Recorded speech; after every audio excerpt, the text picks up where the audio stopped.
she want more. Say she love my body, so she telling me say that she want more. Yeah, girl, you make me feel so nice. Girl, your body feels so right. Girl, you make me feel so nice. Girl, your body feels so right. Yeah, yeah, yeah. Every day she telling me she want more. Say she love my body, so she telling me say that she want more. Yeah.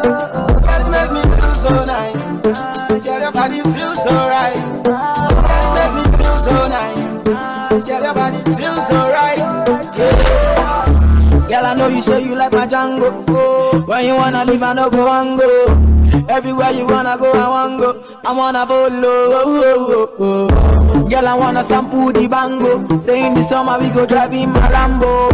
Plenty money there in my banco. My touch and follow. Say with the boy, I like to dance. Touch me, boy, I like romance. Give me everything, I like your bounce, yo. She say, oh me boy, I like your bounce. She say, Wizzy boy, we were meant to be, yo. Come through, boy, I like your sound. I'm a bad boy, no like romance, yo. I wanna go straight and feel the sound. Like mercy. Every day she telling me she want more. Say she love my body, so she telling me say that she want more. Girl, you make me feel so nice. Girl, your body feels so right. Girl, you make me feel so nice. Girl, your body feels so right. Yeah, yeah, yeah. Whenever, say she wanna love again, I go let her. Then I will say me bema, say she go follow me, yo. Come on, let's go. Tempting to touch, my baby, no need to rush. I want to call you my love, so run, come jump on the dawn. My girl, tempting to touch, my baby, no need to rush. I want to call you my love, so run, come jump. Every day she telling me she want more. Say she like my body, so she telling me say that she want more. Yeah. Girl, you make me feel so nice. Girl, your body feels so right. Girl, you make me feel so nice. Girl, your body. DJ Perez mixing it up. She said, I like the way you look at me, I'm screaming. Baby, I love the way you hold my hands, I'm dripping. Baby, the way you take me today, girl, it be like say I did mad. The way you carry me play, oh my God, it be like I did mad. Yeah, yeah, you burn me up, oh. Every day you are burning me up, oh. Yeah, you turn me up, oh. Anytime I look at you, turn me up, oh. Yeah, you taking me up, oh. The way you want, you taking me slow. Yeah, you killing me, oh. So the things that you do, you are turning me. She like the way me and I go faster. Anytime I call her, so she must answer. Oh my baby, what's up, yeah. Oh my baby, what's up, yeah. She like the way me and I go faster. Anytime I call her, so she must answer. Oh my baby, what's up, yeah. So my girlie, what's up, yeah. What go? Get on, bend it down for me. Got me, I love the way you bend it down for me. Take it on, bend it down for me. Tell me I love the way you spread it down for me. Oh, you bend down, take it down for me. Telling me I like the way you take it down for me. Open up, take it down for me. Tell me I like the way you bend it down for me. Me, I don't go faster. Anytime I call her, so she must answer. Oh my baby, what's up, yeah. Oh my baby, what's up, yeah. She like the way me, I don't go faster. Anytime I call her, so she must answer. Oh my baby, what's up, yeah. Oh my baby, what's up, yeah. Come a little closer, mommy. I wanna touch your body. Come a little closer, mommy. I wanna touch your body. Come a little closer, mommy. I wanna touch your body. You standing. This is how we get down. You're in the mix. Right now you checking out DJ Perez 254. It's your favorite DJ, DJ Perez 254. Remember the name, DJ Perez. Come a little closer, mommy. I wanna touch your body. You standing way too far from me. How will I touch your body? So why don't you just get it, get it, get it? So why don't you just get it, get it, get it, get it? So why don't you just get it, get it, get it? So why don't you just get it, get it, get it? When me say, cute, say you better than bad. beauty, go kunda oh lord. Where you get that from? That wine you too bad. We go, Jason Snoop Dogg. Your friends are carry too, you carry too. Wine slow like a million go. Up and down, I will tell you she a top. Move closer, me want to touch a little. Your body hot, make me want to say to. See me na for say to. Closer, later, liquidato. I am on just see my day go. Oh no, come a little closer, mommy. I wanna touch your body. You standing way too far from me. How will I touch your body? So why don't you just get it, get it, get it? So why don't you just get it, get it, get it? So why don't you just get it, get it, get it? So why don't you just get it, get it, get it? I get money like Mutungede, Bami pe modupe, Mutungede, Obejele Sorisa, Mutungede, Bami Juno Shakara, Mutungede, I get money like Mutungede, Bami pe modupe, Mutungede, Obejele Sorisa, Mutungede, Bami Juno Shakara, Mutungede, girl I want this kind of love, this kind of love, you don't do me like bam bam bam bam bam, baby girl I tell you this kind of love.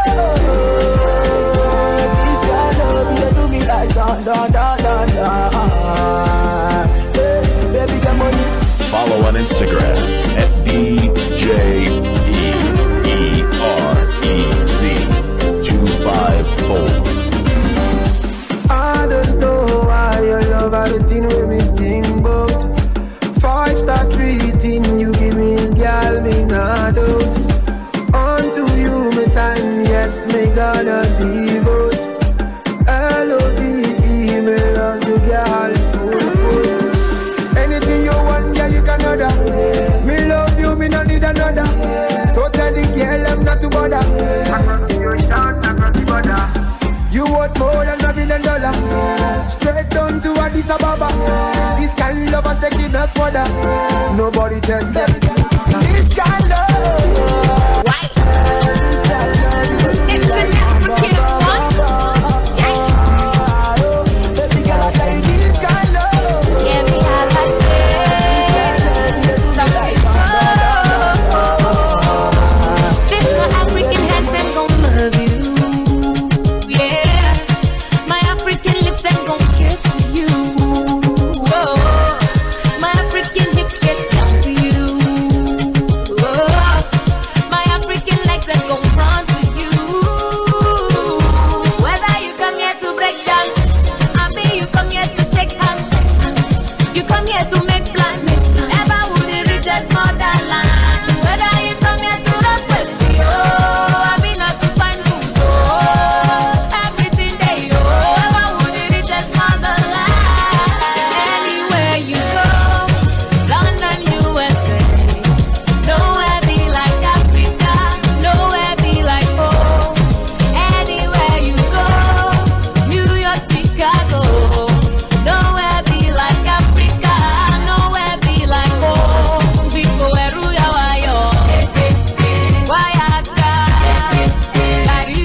mercy. Not a mercy. Damn it, not a mercy. Okay. I got a lot of necklace in my briefcase. I got a lot of music I need to displace. Let them try me, nobody replace. When I'm done, no one can replace. I got a lot of necklace in my briefcase. I got a lot of music I need to displace. When I'm done, no one can replace. Yes, tell them to live up this place now. Pull no fight, no got a pattern done. Anytime I come, so the people jump on. Mr. DJ, see my pain and gun. Everybody, come in, say. Bring him in. Come it.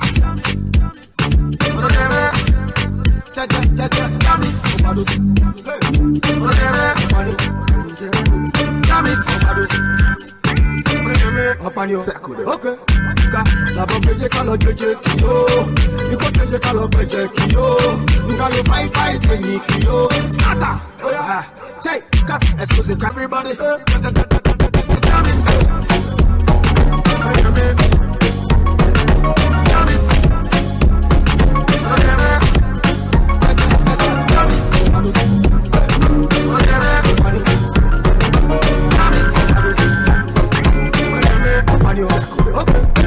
First time that I set my eyes on you, baby, I was stuck on you.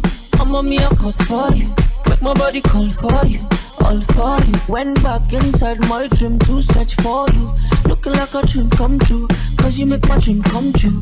Baby, I will stand by you, with you, cause you are my woman, womanly, cause you are so woman, sweet. Come and Mr. Romantic, come and make you feel good, oh, romantic. Cause you are my woman, womanly, cause you are so woman, sweet. Come and Mr. Romantic, come and make you feel good, oh, romantic. Dreams to show you, let's show them, let's show them. Make we let London know. My baby so romantic, oh yeah, baby, make we show them, let's show them, you show them. Make we let them know. This is Starr Radio UK. Ooh, she romantic, yo, so romantic, yo. She feeling like romantic, yo. So my baby so romantic, she's she romantic, yo, so romantic, yo. She feeling like romantic, yo. So my baby so romantic, yo. Yeah, feelings that I have for you, baby boy, you know it's true. Never mind them, cause they just wanna jealous you. They just wanna be boo. Cause when you put me plus you, it's gonna be unstoppable. Baby, come on over, got a kiss for you. Waiting on you. You know I know what is good for you. I can make your dreams come true. I be a woman. I can be a woman. Call you Mr. Romantic. See you make me feel good, Mr. Romantic. I can be a woman. I can be a woman, sweet. Call you Mr. Romantic. See you make me feel good, Mr. Romantic. I show you what. Baby girl, don't you love me? When I wanna love someone. Baby girl, don't you need me? When I really need someone. I need somebody who carry my baby girl. I need somebody who will carry my baby girl. You my queen, my everything. My heart, my melody. Me and you, we made to be.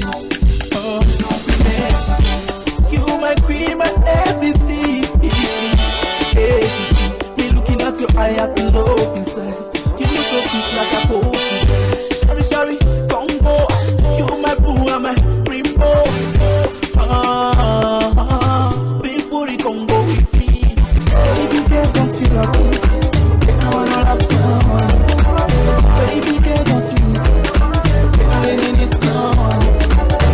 I need somebody who will carry my baby girl. I need somebody who will carry my baby. It's your favorite DJ, DJ Perez 254. Follow at DJ PEREZ 254.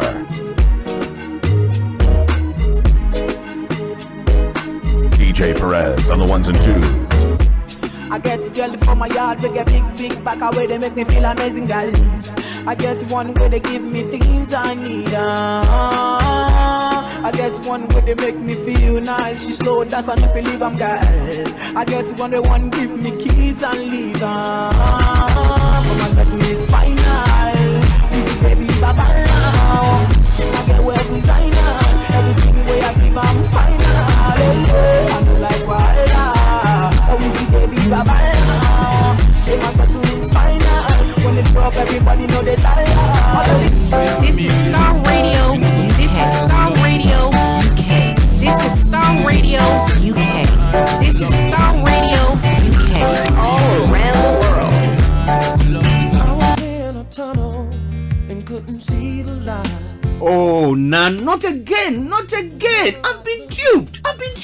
Hello, Kweku. How long will you continue to fall for these unscrupulous landowners? This is the second time, huh? Do you want a hassle-free, litigation-free life when it comes to owning a property in Ghana? Look no further. Royal Valley Estates, RVE, is your answer. RVE is located at Bawaleshi near Valley View University on the Adenta to Dodowa Highway, Accra, Ghana. RVE is a gated community with 24-hour security. 300 houses will be constructed at RVE, comprising of 3-bedroom, semi-detached and 3-bedroom detached houses. The plot sizes at RVE are generous. Mortgages and flexible payment options available to qualified applicants. Rush now and own a house in Ghana. For more information, contact Pastor Joe Kissinger Anochi on 0790 479 3019. You can also contact Reverend Francis Nunu on 0744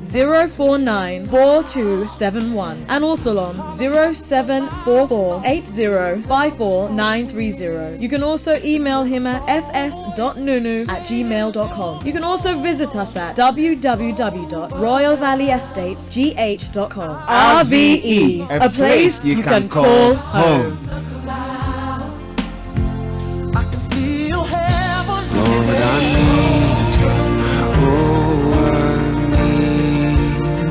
Hi, my name is Captain Tete. Join me this and every Saturday from 4 p.m. as we delve deeper into today's miracle healing with my guest on Starr Radio UK.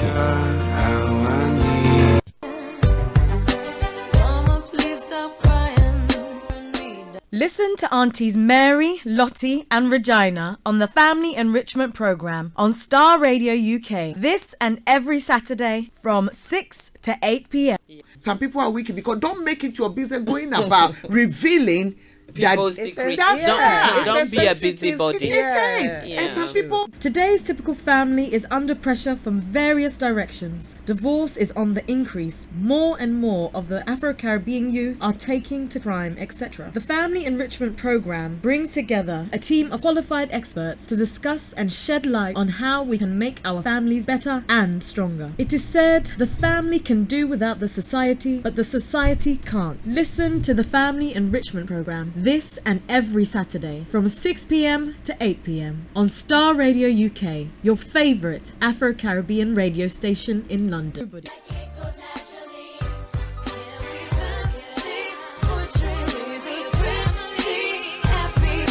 And lay you down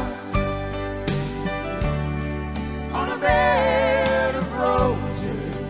Bed of Roses, Bed of Roses, Bed of Roses. Voices of Esther brings you Bed of Roses this and every Saturday at 9:30 p.m. Join our panel of experts to discuss issues within your relationships. Hosted by Doreen, you will be motivated and equipped to handle issues within your relationships. Remember, it is Saturday at 9:30 p.m. GMT. Don't miss it. I'll lay you down, on a bed of roses.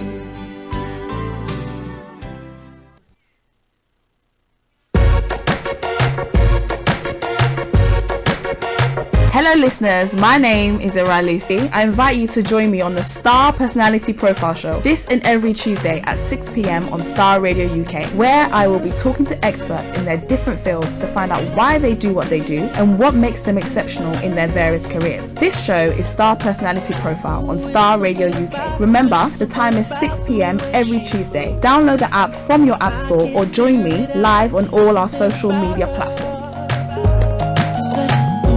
something about. This is Starr Radio UK. 10, 9, 8, 7, 6, 5, 4, 3, 2,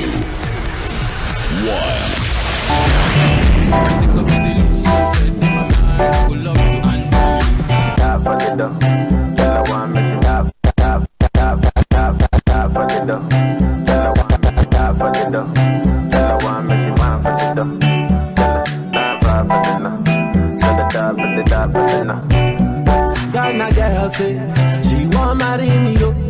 I hope Ghana girl say she want marry me yo.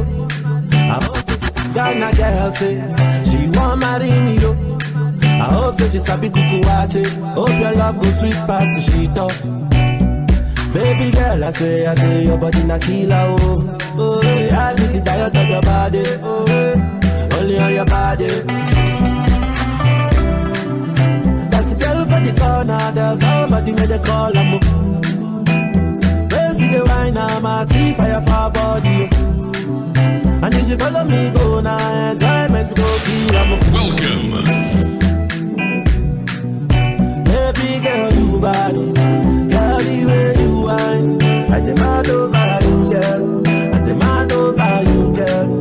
Say you are my woman, my superwoman. I demand over you, girl. The mad over you, girl. Die for the love. Girl, I want me, you want for the dough. Die for the love. Girl, I want me to die for the dough. Die for the dough. Girl, I want me, you want for the dough. Die for the love. Girl, die for the love. If I sing for you, you will love me, oh baby, love me non-stop. I will love you non-stop. Always this one baby, oh, all about the world, want me, oh. Play the music non-stop. Help them dance to my song. Help them shake it bum bum. Oh, that girl for the corner, there's somebody made a call. Oh, they see the wine, I see fire for body, fire for body. And if you follow me, go now, enjoyment go kill. 10, 9, 8, 7, 6, 5, 4, 3, 2, 1. Hello. Good evening and welcome once again to Starr Radio. Time check from our studios exactly 17 minutes past the hour of 8. That BST, that GMT. +1 wherever you are, we welcome you to Starr Radio this evening. My name is Frank David, and today we have a very somehow controversial and powerful topic to discuss. We have two issues on the table. We're going to first go to Simon of Operation Black Votes, who will be giving us a 10 minutes talk on very important issues about what we're doing to mobilize the black votes in this country. Then secondly, we'll come in-house and have a chat about gay matters. And what we're looking at today is, I asked a question: are you too gay to even consider thinking straight? Or you are too straight that you cannot even think of gay? So we're looking at gay matters, and we'll be looking at the legal aspect of what gay is all about, and whether we are abusing the rights of human beings. And we'll be looking at it from the what human rights says, what laws or what rights do gays have across the globe. And we'll look at whether it's part of their human rights, natural rights, or just civil rights that country, depending on what others think they've actually constituted and want to push on others. So those are the issues we're going to be looking at. I'm going to be having, I have in-house Mr. Kofi Ali. Let Kofi say good evening to that. We'll go straight to Simon, who is already on the line. Kofi, how are you doing? As usual, very controversial. But then there's one thing. We have a duty to discuss anything. Anything on earth. Because it is when we do, that is when we give people different perspective of looking at the same thing. Okay. Rather than all of us sleeping and looking at things one way. Then 1,000 years later, when the whole world has moved, maybe that's when we'll come up and wake up. Okay, so it's better we let people know that we are also having diverse views on these particular issues. And we want to delve into it practically and exhaust all areas where there are ambiguities or the gray areas. So it's going to be an interesting discussion. If you are watching us live on Facebook, please share the video or share the stream. You can download our app. We're also streaming on Periscope Live. We're streaming on Z Live. We're streaming on Streamer. We're streaming on Twitter as well. And you can also follow us live on Smart View TV. And again, you can also follow us on YouTube. We have Simon of Operation Black Vote. He spent quite a large number of most of his adult life fighting to make sure that Black also have a vote in the UK. We have him online. Simon, good evening. Good evening to you. How are you doing today? I'm always good, and it's always a pleasure to be on your program because you give us the opportunity to encourage and inspire a Black community to be strong. Okay, great stuff. I'll have with me someone who you never know, but I will introduce the two of you after the program. Is someone who is also into politics and an activist. I'll call him. I have given him the title the ambassador at large for ECOWAS. Yeah, so Simon, what are we looking at today? Great. It's a pleasure to be on the same program with both of you. It's a pleasure and it's an honor. Thank you very much.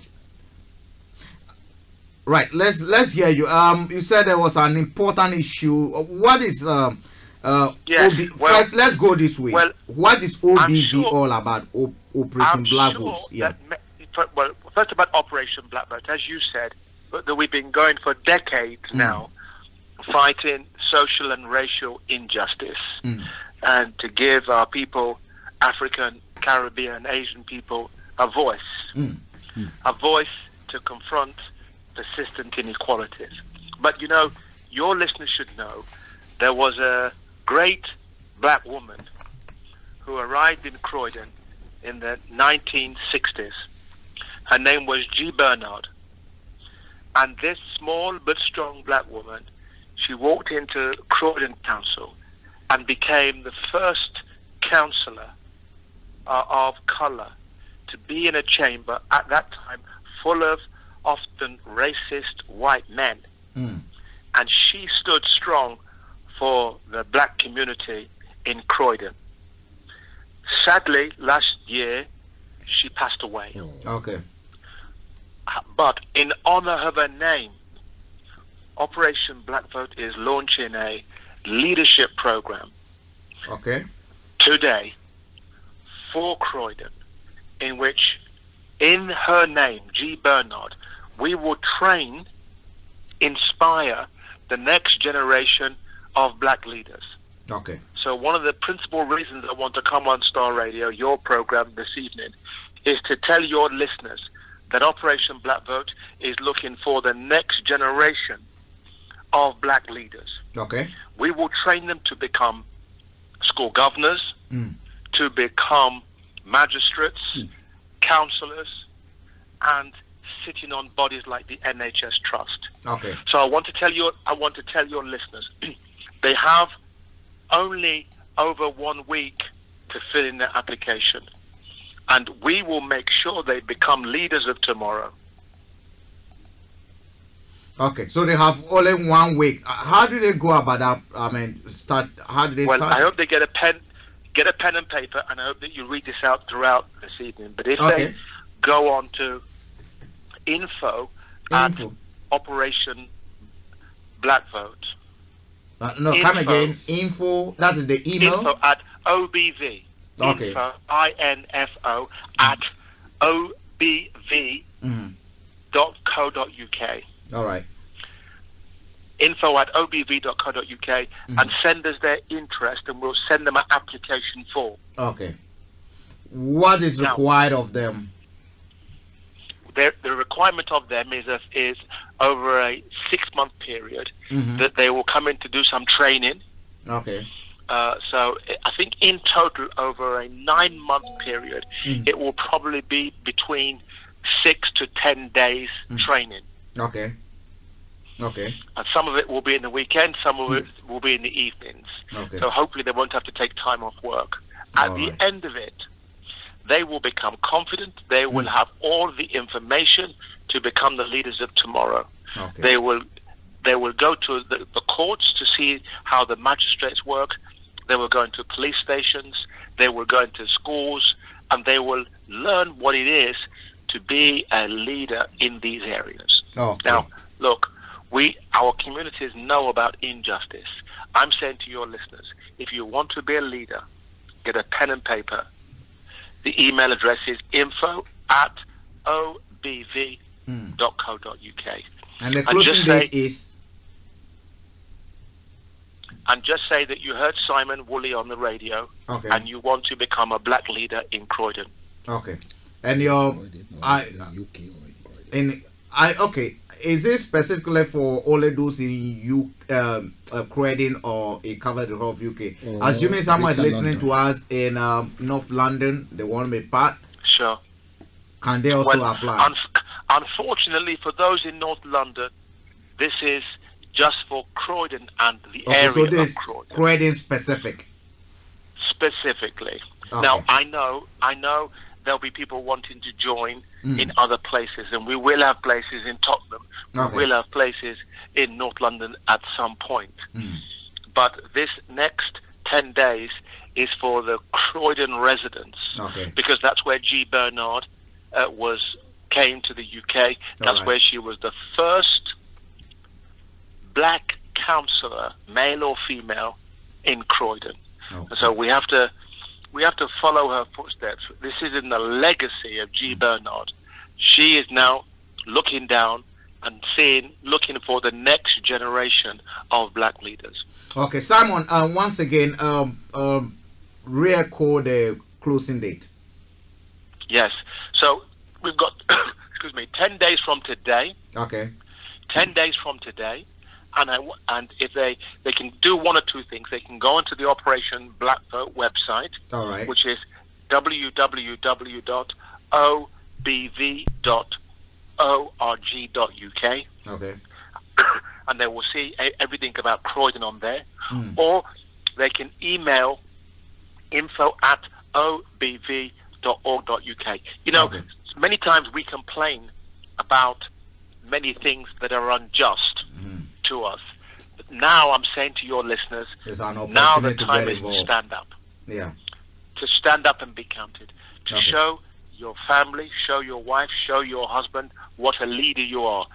Show your children the contribution that you can make to the community. Okay. All right. I'm looking for young and not so young leaders. Is there any age limit? Any age restrictions? There's no age limit. They have to be at least 17. Okay.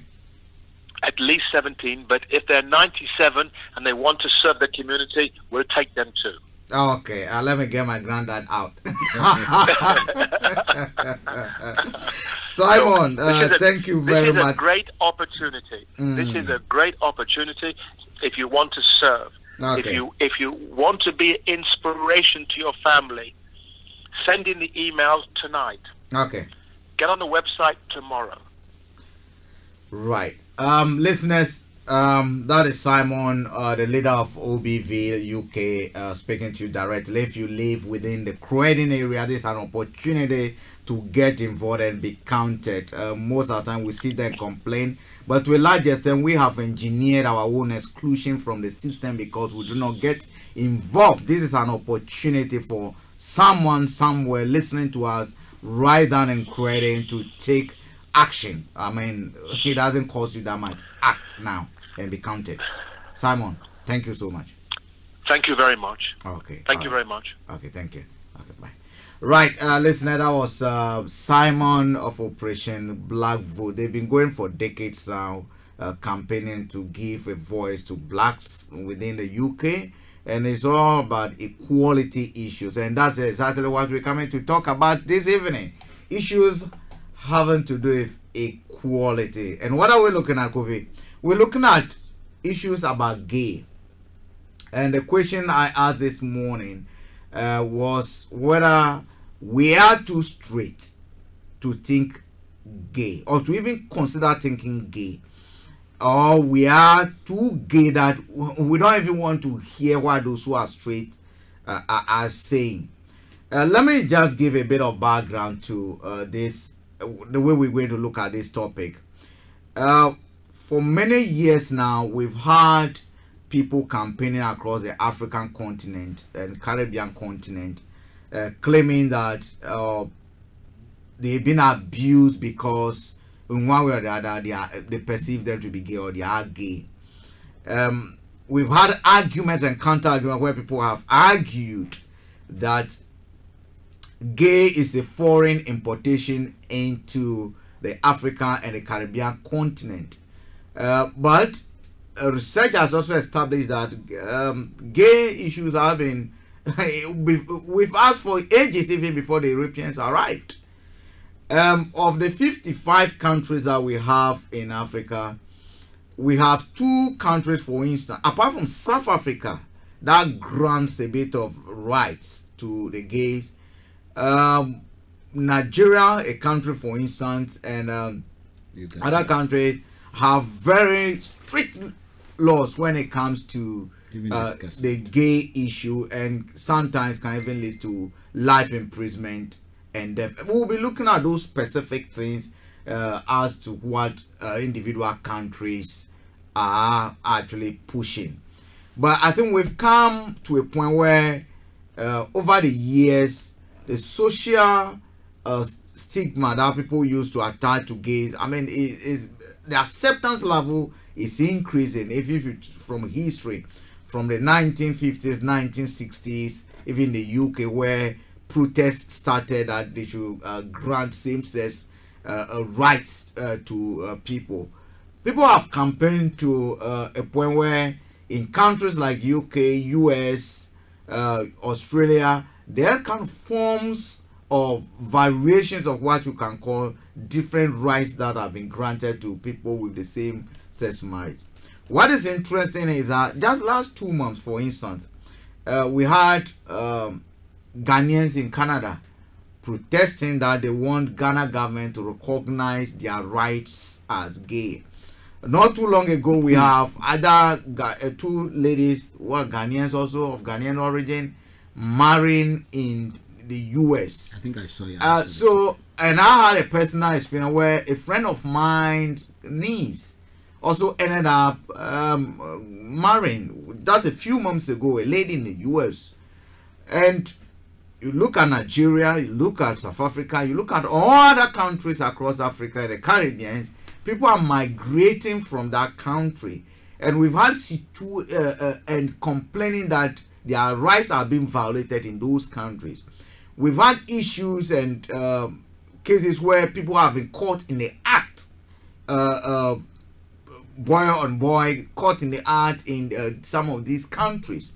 So, are we saying that those who are practicing gay in these countries, even being our brothers, being citizens, we should deny and deprive them the right to exist just because of their sexual preferences? Or should we recognize and basically respect them for what they believe in and what they have accepted as a way of practice? So those are the angles we're going to look at. In your country, you're watching us, you're listening to us, what pertains over there and your personal opinion. You can bring your comments on board. Our WhatsApp line is 00447539661744. Let me take that again, 00447539661744. If you're listening to us in the US, Canada, or the Caribbean, the phone line is 001718 303-2737. And in the UK, you can actually join the conversation live on 02081332257 or 58. Our Twitter handle is @Starr Radio. On Facebook @Starr Radio UK, and Z Live on Facebook, Smart View TV also on Starr Radio UK, and on YouTube you can also get out on Starr Radio. Kofi, once again, good evening and welcome. Good evening. In fact, how's your day been? Well, as usual. This is the challenge we normally encounter there. Okay. And we are looking for isolated issues pertaining to the topic you are throwing on the table. Yeah. In fact, before I proceed, my big brother, my senior brother, in fact, I'll call him my father, one of the very few people who understand me. Very few people understand me, especially within my family. But he's a unique person. My backbone, actually. And they just sent a message asking a question, a concern. In fact, he raised it in the afternoon regarding the nature of the class of people who govern in Europe, and then the class of people who govern on the continent, Africa. And he looked at it from the developed country and the developing country. In other words, in the developed countries, you have young people occupying a position of leadership. Somebody just won in Austria. Are you not going political? Yeah, no, I'm relating it to what we are talking about. Okay. Somebody just won in Austria. Yeah, and just 31 years old. He won election as the, I think, president or prime minister. And whereas when you go to the continent of Africa, you just have these Methuselahs. All these old people, they are there, they are growing 70, 80 years. But then what I want to just add to that is, you see, we are a society, I don't know, in government we have a name for it. Is it plutocracy? Old people occupying, you know, governance. And it only happens when you have a society that is close. A society where wisdom, you know, wealth, I mean, authority, control is invested or vested in the hand of the elders. So children are seen as babies. They can't think. You have strong tradition, and because of that you suppress them, so they don't have the opportunity. You only have the old people passing the baton from one to the other. So when you are talking about a gay issue, it's just show you that where the gay somehow, whether they like it or not, have been accepted, or they have been a bit liberal and a bit flexible with it, as against where they are very, very stiff with it, very, very intolerant to it, you discover that the old guards are the ones in charge of those places. And when you come to where they are relaxed, you know, most of the European countries are in a way relaxed. And they are accommodating and accepting and seeing how to go around it. And that is where you see the youth are being more empowered, because it's all about decision making. And whether the individual has a right, considering his age, his circumstances, his this and that, or the package that empower a person to do what they think or to be allowed to perform. You give them freedom. You know, when in a society where you see population, your people as half-brain people, as subjects, as people who are not mature, that you need to guide them even on trivial issues, who they marry, who they eat with, who they sleep, all those things in the name of moral and values, in the name of culture and tradition. You see that society, you have the old guy, because what they are doing is they are using those things to what? Put fear into people. It's interesting that you made mention of customs and values over there, and I think it's one issue that we'll be looking at in proceeding, to look at whether our customs have actually shaped our opinion rightly or wrongly, and has actually positioned us to look at these issues the way we look at them today, and whether rightly or wrongly. But to go into the rights issue, let's first I just want us to do a bit of background definition of what human rights and natural rights are, so that when people are being abused, they know that they are encroaching on other people's territory or not. We have what is called natural rights, and they are basically rights that do not depend on any laws. They do not depend on customs of any particular culture or government, and therefore universal and inalienable. They cannot be changed. They cannot be. You can't do anything when it comes to natural laws. That those rights that cannot be repealed or restricted by human laws. So the concept of natural law is related to the concept of natural rights. So if we have natural law, things that nobody can, for I'm a man, there are certain things that naturally I came out with, nothing can change them irrespective of whichever law that you pass. They cannot change unless you violate those. For instance, you want to circumcise me illegally or against my will, which will be violating certain rights that I have.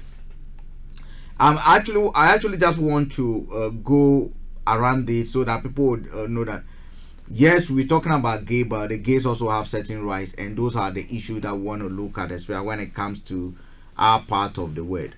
If you look at US, for instance, they even extended the definition of what natural rights are to include life, liberty, and the pursuit of happiness. And I'm very interested in the pursuit of happiness, because at the end of the day, if that is accepted, the question that we're going to be asking, whether if gays engage in that arts and that brings them happiness, and we go attacking them, whether we are actually infringing on their natural rights. We'll be looking at that. The other aspect that people talk about, which will come to a court issue that recently ruled against it, was the human rights aspect. Human rights are rights that are inherent in human beings. We come with them, we have them irrespective of wherever we live, whether our sex, our nationality, our ethnic group, our color, our religion, language, or whatever. Those are rights that are universal. We are entitled to them, and they cannot be discriminated. They can't use them as a discrimination tool. These rights are all international and interdependent as well. So wherever you go, they apply. It doesn't matter whether you are in Australia or UK or in Ghana or wherever. But Kofi, I would like to come to you on one thing.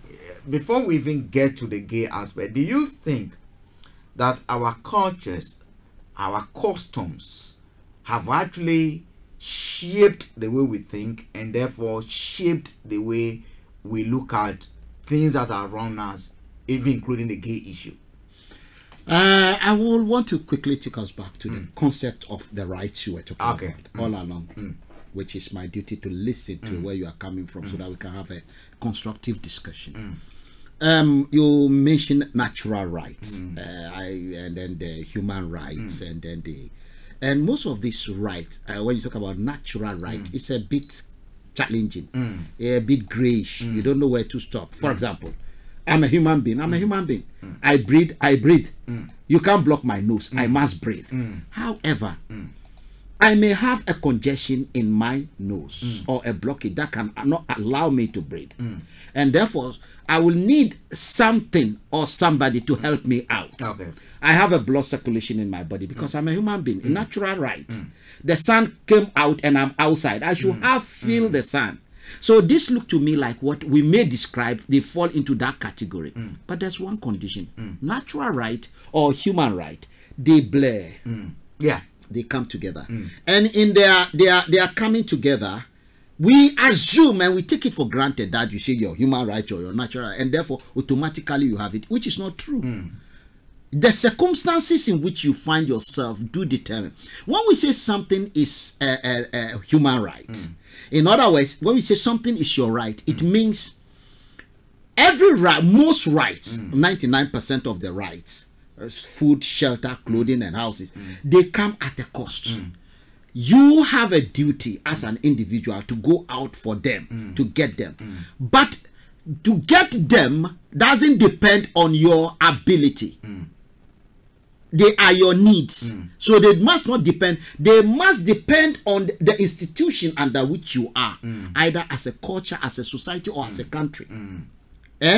Now you see where we are going. For example, I have a right to job, but if the job is not in my place, in where I am, how can I have right? you will be blurring the line when it comes to natural rights. The natural rights, yes, I might have the right to survival, which means, but as to whether I should eat rice, kinky, or this, that is not spoiled out. But don't let us go deep. If you have right to survival, let's take it this way.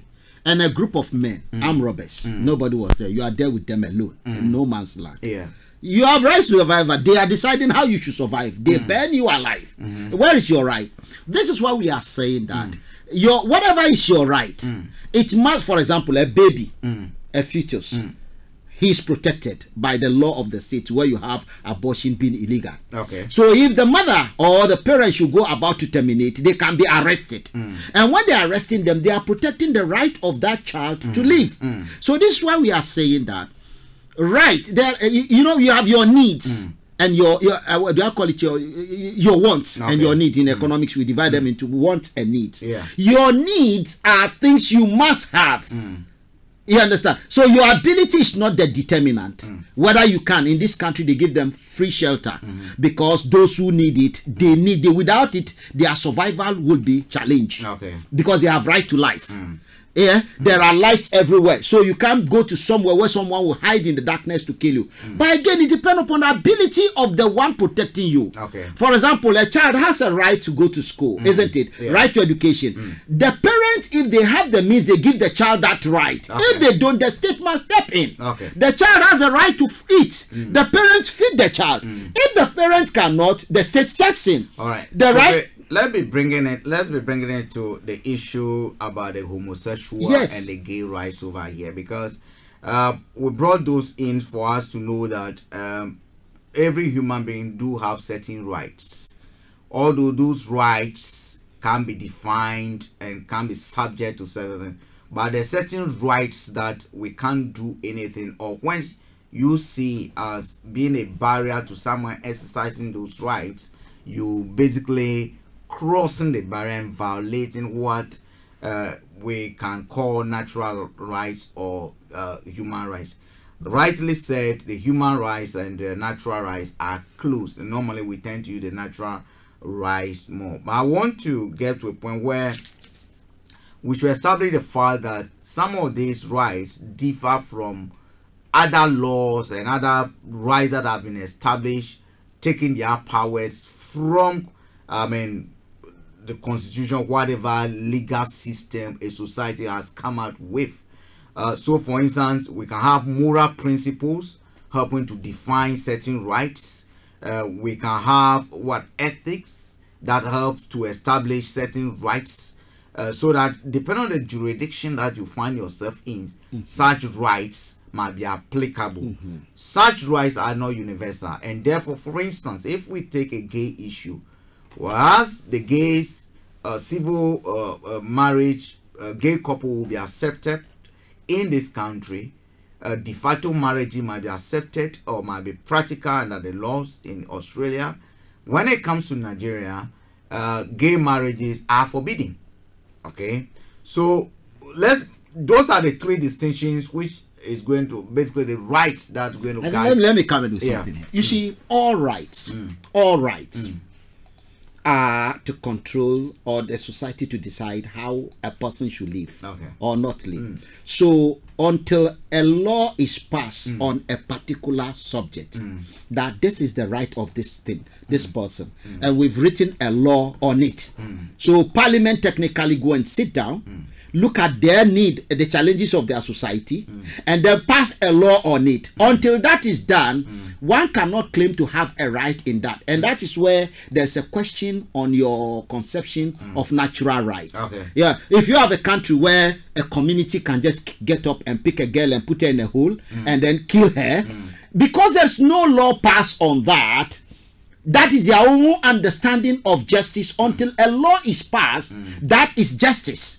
So what we are trying to say, sometimes society just adopts a way of doing things without really anyone sitting to decide how it is. But they'll just find themselves, everybody. Which to a large extent is guided or formed out of their moral and ethics and custom practice, like the way you mentioned before, that custom guides us. And most of these things, when we especially the gay right, you will come to establish the fact that Christianity, Islamic religion, has actually helped in shaping the way some of us will either think straight or will think gay. Again, the costume itself. We call them mosque costume, and there are certain things when you do them, they may not be you. If you do them, you enrich yourself, and society appreciate it. If you don't do it, some people may frown, but they can't come to you directly. For example, I can see you outside and not say hello to you. Okay. It's not an offense. In some other society, where you see your neighbor, you don't say hello. There is a town council, you go and report you. He saw me, didn't talk to me. Okay. So you see, these are things until the society then come out to say, you know something, now we are passing a law. Anyone who comes out in the morning must say hello to the other man. It's not a crime. Okay. But the society, again, for example, educating the child. You can have a society where people don't send their children to school. Okay. And it's not a crime until the state come up to say, we've sat down and agree. Now there's a law. Anyone who doesn't send his child to school will be arrested, and this is a punishment. Now that becomes a law, but naturally you will expect every parent to want to educate their children. Okay. But they may not do it. They may choose not to do it. Okay. But when you pass into a law, then you see it has changed. So there's a natural right, like you said, I want to eat, I must eat. But until you pass that right into a law, and if you go to most of these countries, the laws are clear on some of it. But there is a problem. Like you talk about tradition, history, costume. In the past, these things have assumed the nature of laws. Okay. And there are institutions established within that society to enforce them. Okay. Now that the modern system has come, I'm not just talking about gay, I'm just talking about general people's life. Then you discover that people, even when the laws are made, for example, female genital mutilation, some countries have made laws on it to stop it, but it's still being practiced. Facial mark, I'm talking about tribal mark. Some countries have made law, but people do it. Why? Because the institutions responsible for them, the history and the way of doing things, tradition of the people is still there. Okay. So the enforcement is becoming a problem. Okay. Let me, listeners, you again tune into Star Radio UK, and my name is Frank David. I have with me Mr. Kofi Ali, and today we actually trying to have a constructive discussion on the gay rights issues. And the question we ask is whether you are too straight to even consider thinking gay, or you are too gay that you never want to think straight. Thank you very much, Mr. Emmanuel, Pastor Emmanuel Chede, Kwabena Danso, and all of you who have joined us on our various platforms. We welcome you. If you like to join us, our phone number is 020-8133-2257. Kofi was just talking about the historical background to some of these laws, and the main topic we're looking at, which is the gay issue. I just want to, because we are in the UK, I want to use UK as basically a point of focus to go back and look at how the gay issue has evolved over the time. This has not been something that people have, the gay people have just come and started enjoying. No. It has been a 50 years of struggle. Social approval of same-sex relationship has risen rapidly over time. According to records, since 1983, the British Social Attitude Survey has asked whether they think sexual relationship between two adults of the same sex are always wrong, mostly wrong, sometimes wrong, really wrong, or not wrong at all. And the evidence shows that from 1983 to 2015, there has been a sharp increase. From 1983, only 17% of adult population accepted gays and said that there was nothing wrong with it. But as at last year, 2016, that percentage has changed from 17 to 64% of the population accepting that there's no problem with gay. That is in the UK. And that fits in well with what Kofi started with, talking about age differentials, where the youth and the young one seems to be more acceptable and open to change than the adults. And what you see is that if you track the age group, those you increasingly see the younger population that is filtering in, growing up, and therefore increasingly a large proportion of the population in the UK now have come to accept the fact that gay is something that they want. But it has been a struggle. In 1967, sex between two men over 21 in private was decriminalized. So until 1967, even if you are in your bedroom and you haven't, you are a lesbian or gay, it is criminal. You can be jailed for that. In 1980, Scotland also followed England. Example, in 1982, Northern Ireland followed. In 1994, the age of consent for two male partners was lowered from 21 to 18. So more people were becoming gay at an acceptable at a younger age. Then in 2000, the ban on gay and bisexual people serving in the armed forces was lifted. Donald Trump is taking it back again. I don't know, but the UK lifted that ban as far back as 2000. And then the age of consent was again lowered in 2000 from 18 to 16. Then in 2002, the same-sex couples were given equal rights when it comes to adoption.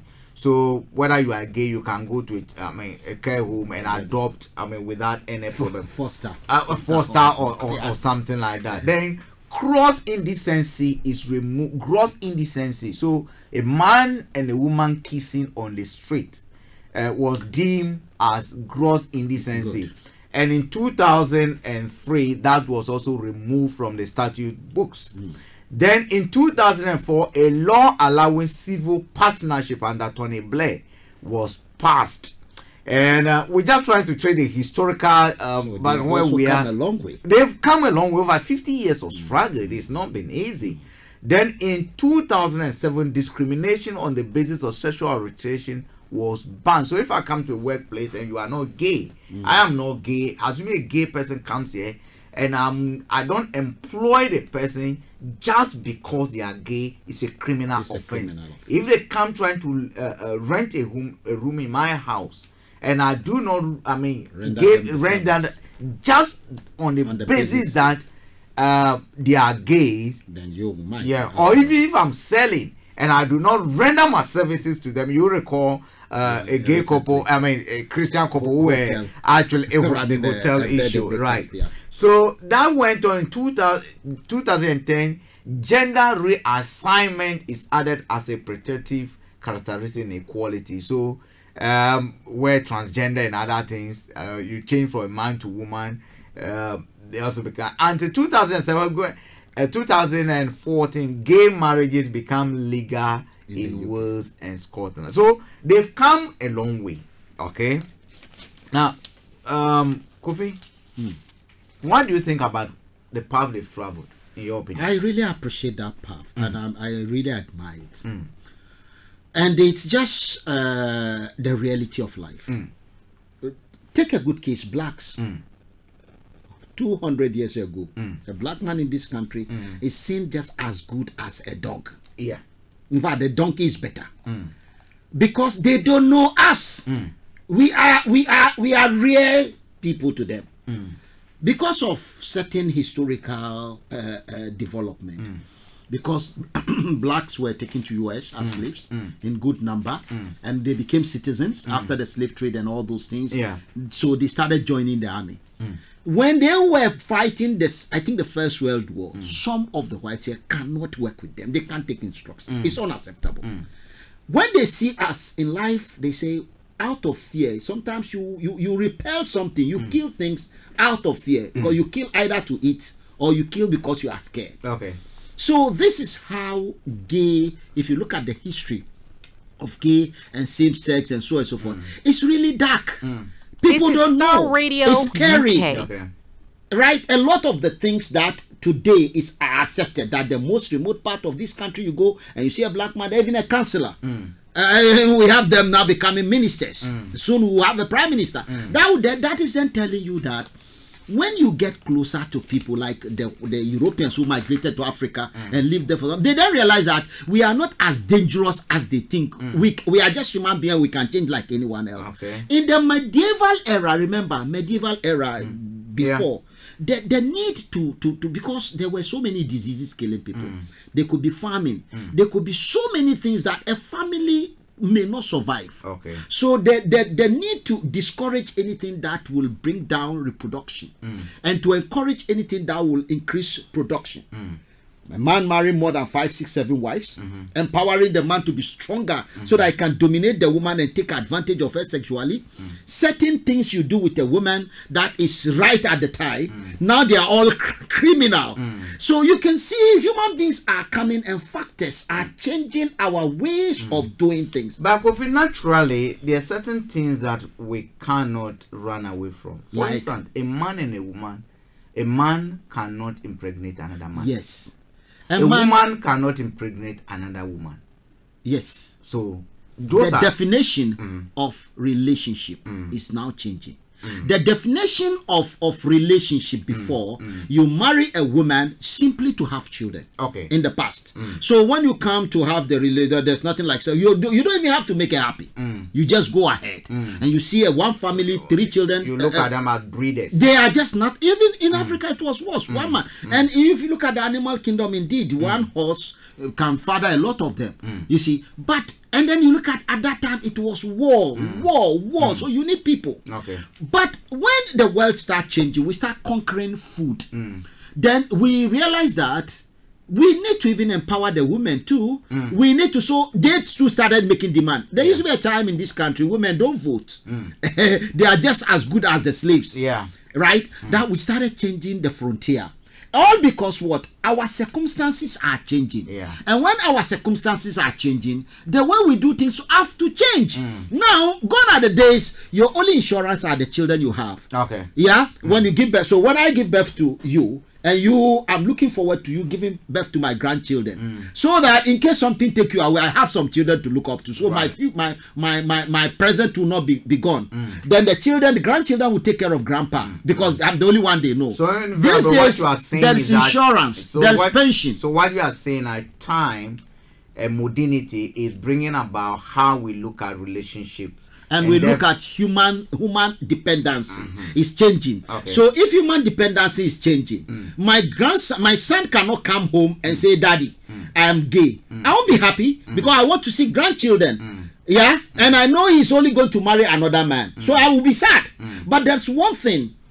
When you look at it at the end of the day, you say, well, after all, when I finish educating him, he's going at 18, they leave your house in this part of the world. So you can't, when you are old, they take you to a care home. Okay. So you are not actually waiting for that boy to come and take care of you.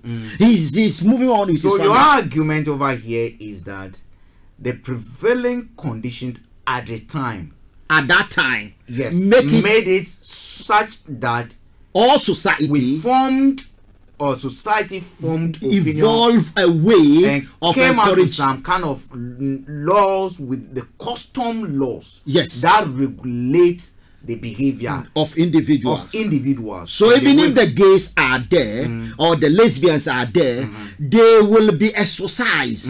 So because of the fear of what the society will do to them, they suppress the feeling. Okay. They live with their pains and die. But as we are progressing and those things become, and you know, in those days you live with a family, a large group, grandmother, grandfather, great grandfather, the same house, you grow together. Now most people live alone. A child at 18 can go and be alone. And so it become like, okay, if we make people go and live alone and they can't even for fear have a partner and for any reason, then it's look like we have left an area where we don't need. So the people came up with the idea that let everyone do what he thinks. Because if you look at my son, I feel my son is my property because he live in my house, he eat my food. I brought him into this world. I own him. I must tell him what to do. But really, it's not. The world has changed from that. The world is now his life, my life. So if we are talking about his life and he has chosen his life, I may not like it. So if we mold everything around my role is as a custodian. I'm a guardian, but I'm a guardian to a certain level. So he will take over. Then, if he chooses to be that, I can only try. At the point in time, I must work with him. Okay. So that we can be able to what? Part as father and son. Okay, Kofi, let's go. I want us to look at the across Africa continent.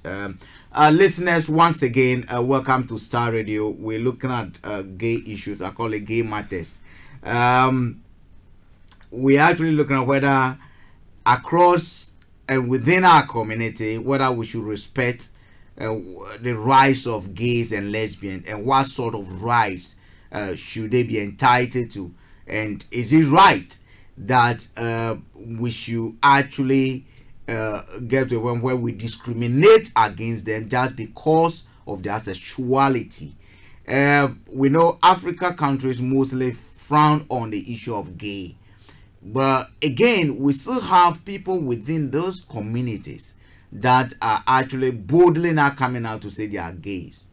To a large extent, people say the laws and institutions must push people to conform to what is generally acceptable to the greater number of the population. And indeed, if you look at the UK, it got to a point where research showed that the acceptance level of the gay and lesbian issue was over 50% before they started passing laws that made it equal. Yeah, they started decriminalizing certain things, but they did not go the full length that people want us or most African countries go. Now, if you look at the African continent, for instance, except South Africa, lesbian, gay, and bisexual and transgender rights are very limited in comparison to the other part of the world.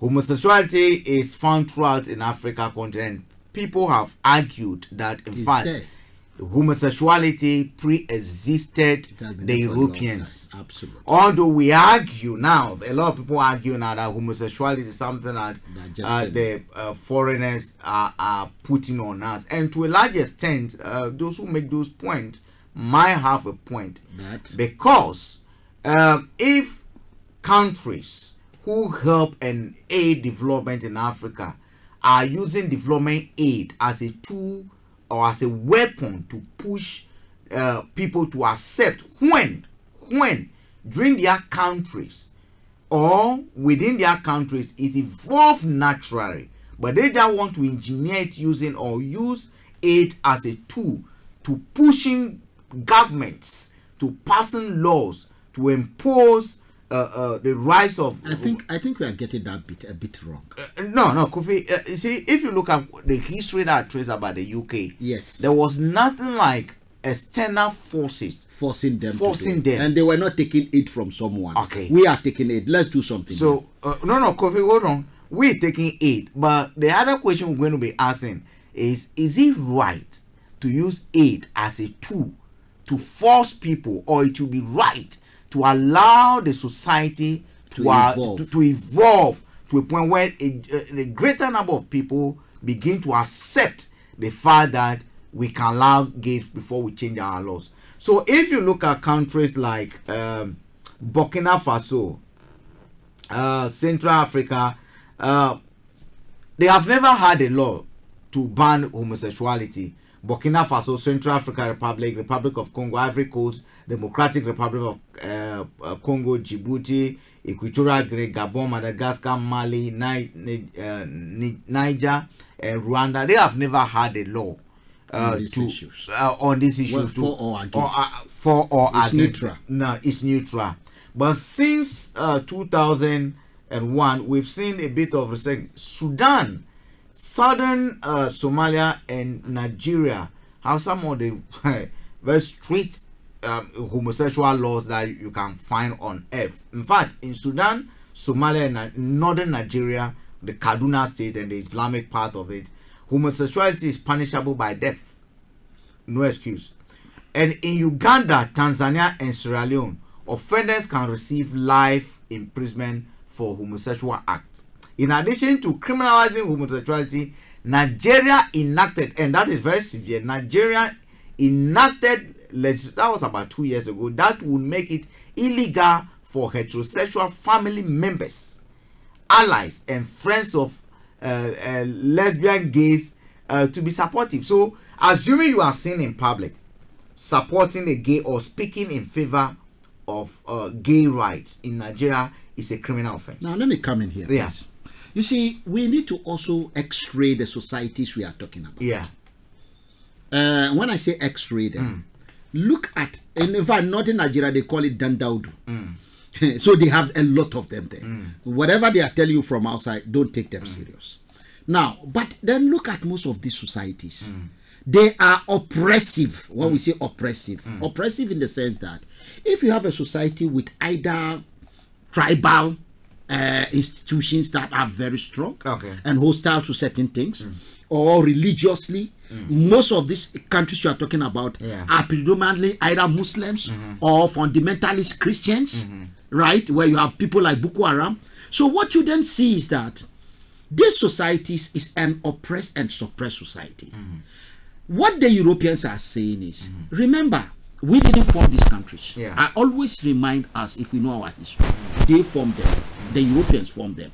So technically, what the Europeans have done is, they have moved us maybe 200 years, because these countries you see in Europe, they fought as kingdoms and formed them.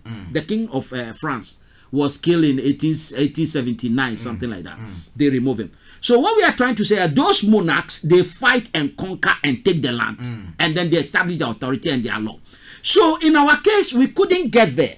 Assuming we are still fighting to get there, maybe by now I'm dead, because I will have been in a battlefield, or maybe they will have killed the person who gave birth to me anyway. But this is a secret. The Europeans colonizing us and in imposing, we will call it imposing, because they superimpose the central authority and the central and their modern laws, because these are the laws that work with the rest of the world, their version of the law. That is not saying that our laws, the ones we have, institutions are not, they are still there.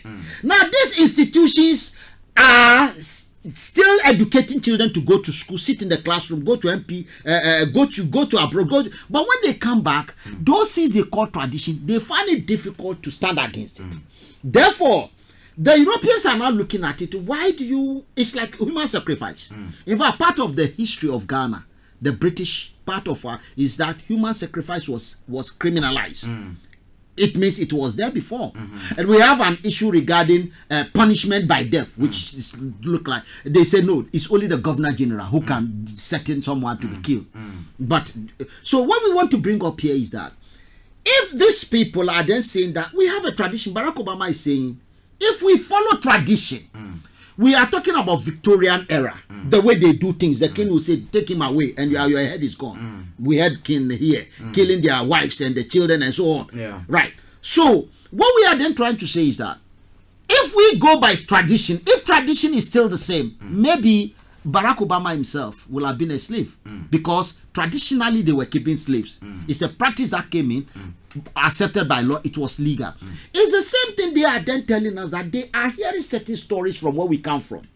In Kenya, you see they will put people in the hole, either they call them witchcraft or they call them gay, and they burn them. You see they burn. So these people are having, it's coming to them. So they are then telling us that, hold it to. You have these people who are traditionalists, they are doing what they want to do. You have these ones who are Christians. You have these ones who are Muslims, and they have their beliefs. But you also have this type of people among you. So why do you have to be using your own version of the law, which is not even the law of your country? Because your country is, in Ghana, for example, we have a gray area around the homosexuality. It's not clear. The so-called carnal knowledge is a carnal knowledge of an animal. And human being is not an animal. They are not talking about a person's anus. They are talking about carnal knowledge of an animal, like sleeping with maybe people will sleep with donkey, a goat, a cow, which can be dangerous, because the cow may be a female cow and she has a fetus, and who knows, she may be pregnant. And when she's pregnant, what kind of child are we going to have? Because it's going to be blind. blend, hybrid, and they then say, look, we don't even want to hear it. You make laws around these things. I think it's a bit helpful. But when we then turn human beings, a man into a goat, and use that law to say that law says he's doing unnatural affair. What is natural then here? So this is why we are saying the way I used to relate with my wife now, 50 years ago, that's not how we are going to do. Now we have other things we do before we do. So technically, they using the aid team based on what we are doing. I think it's helpful. If we are then so arrogant and proud and say, don't, in the first place, are we even human being enough for someone to be feeding us? That is the first question we should be asking. Rather, we turn around and we are insulting them. And when we finish, we go and beg. And then what are we? Okay, so Kofi, I mean, when we, for instance, we're talking about natural laws, do you think that now, for a fact, that women who are supposed to be child bearers, some of them today decide that we don't want children? Some of them decide they don't want children. Yes. Therefore, if they don't want, if for instance a woman takes a decision that they don't want children, and we respect that, it means that they've actually veered off their natural duty. No. Okay, I'm coming. They veered off natural because what we've established is that the natural rights that we do have are things that naturally nobody should stop us from doing.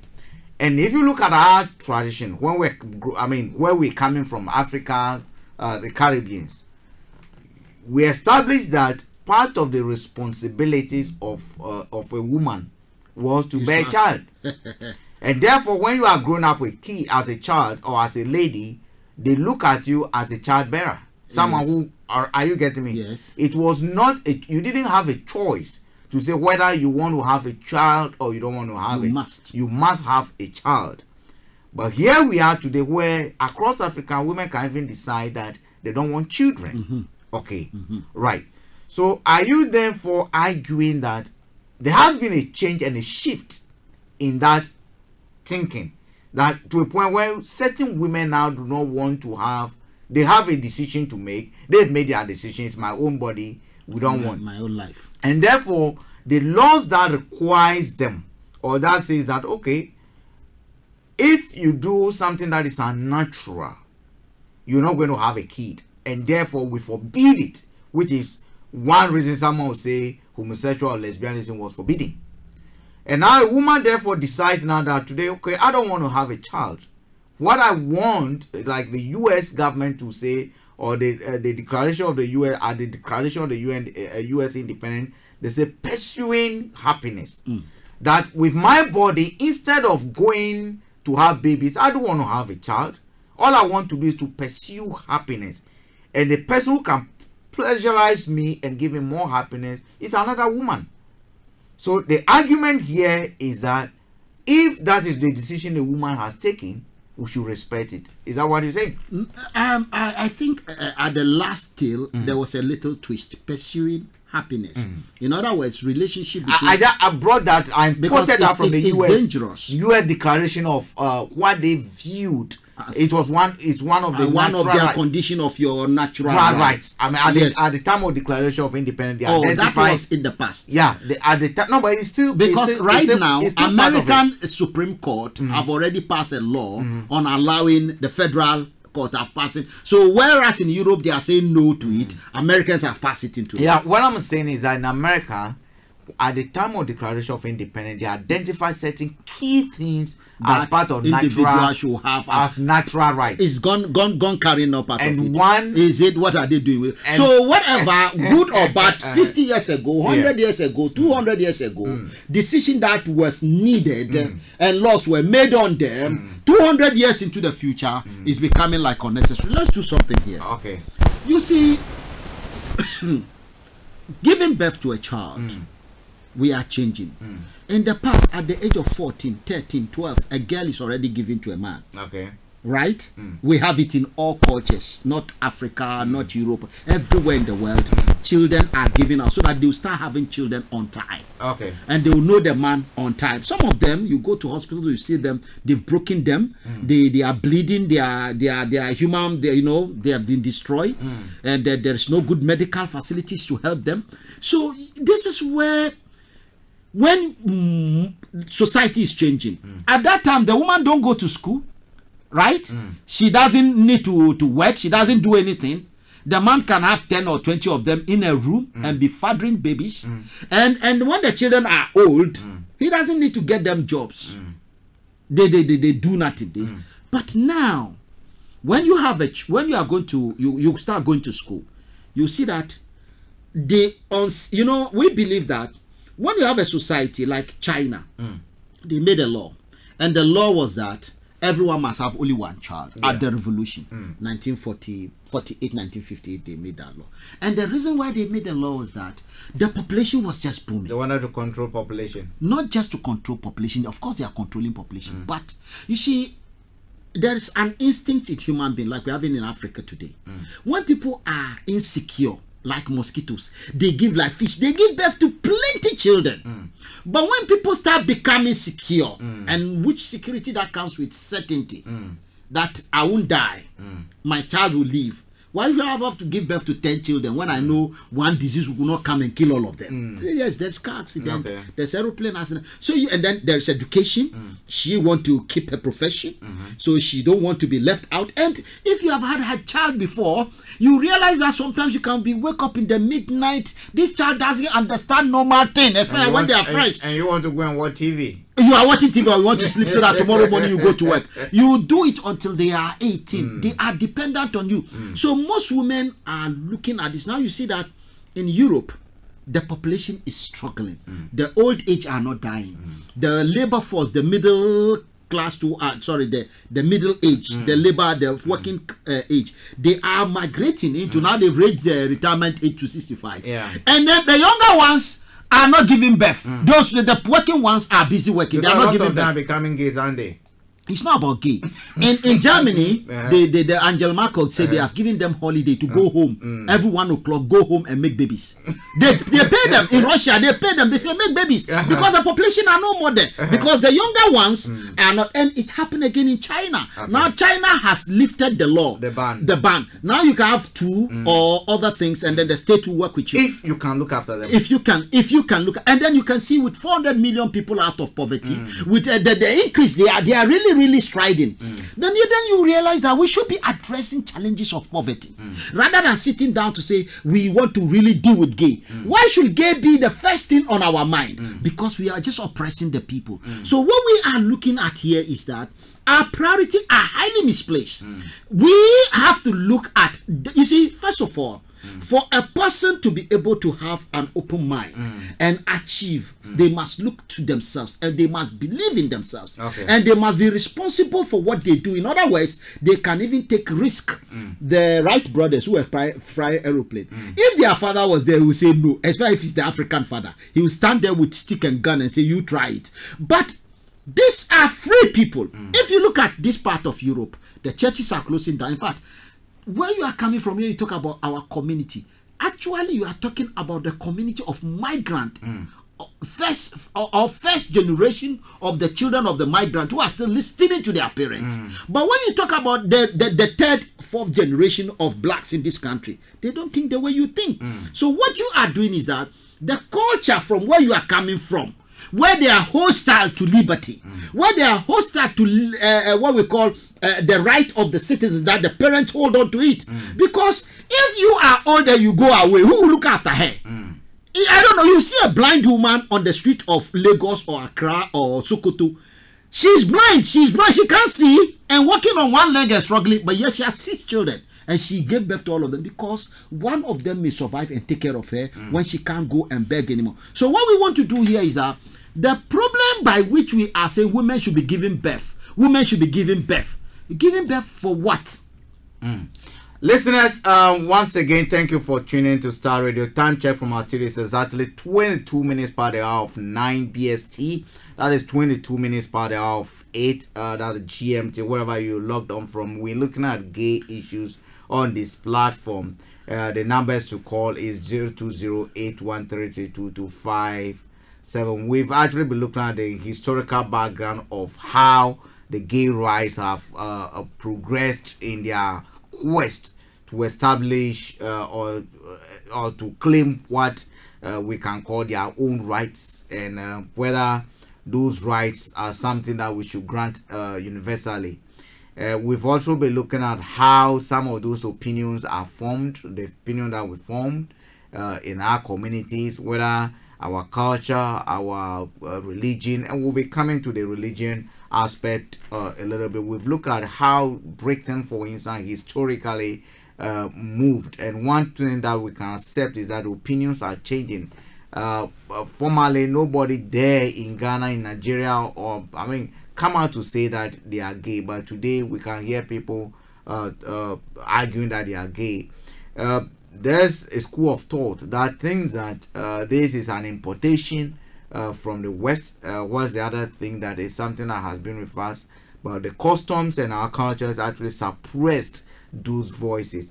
We'll be going for a quick break. When we return, we want to look at, if you are a third generation of migrants in this country, what do you think of gay and lesbian issues? What, you've never been to Africa, you did not grow up in Africa, you did not grow up in Caribbean. What is your thoughts about, what is your position on this issue? You think it's about time we decriminalize laws that prohibit the practice of gay in our countries or across Africa countries?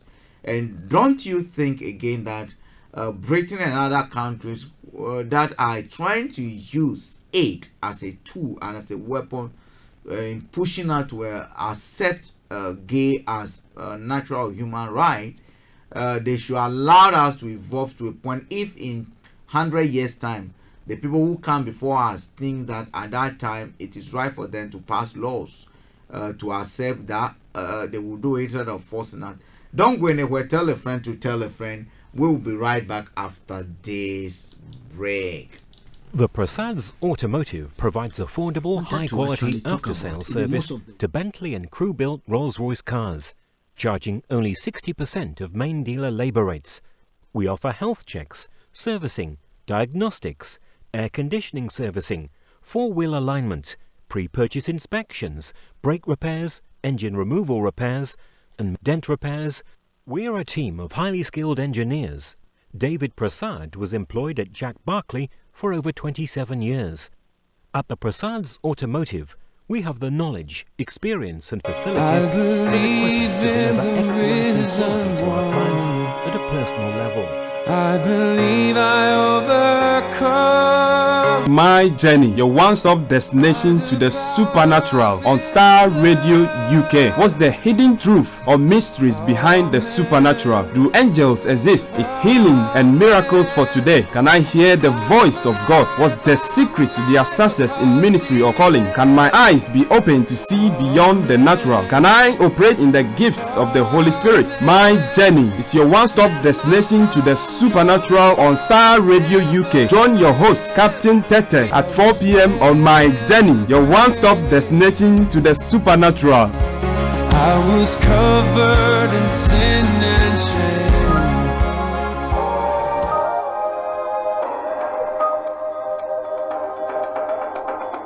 The IWFT team presents Footprints on Starr Radio UK with your host Oscar Bimpong every Thursday at 7 p.m. Starr Radio UK, your finest Afro-Caribbean station in London. And lay you down on a bed of roses. Bed of Roses, Bed of Roses, Bed of Roses. Voices of Esther brings you Bed of Roses this and every Saturday at 9:30 p.m. Join our panel of experts to discuss issues within your relationships. Hosted by Doreen, you will be motivated and equipped to handle issues within your relationships. Remember, it is Saturday at 9:30 p.m. GMT. Don't miss it. lay you down on a bed of roses.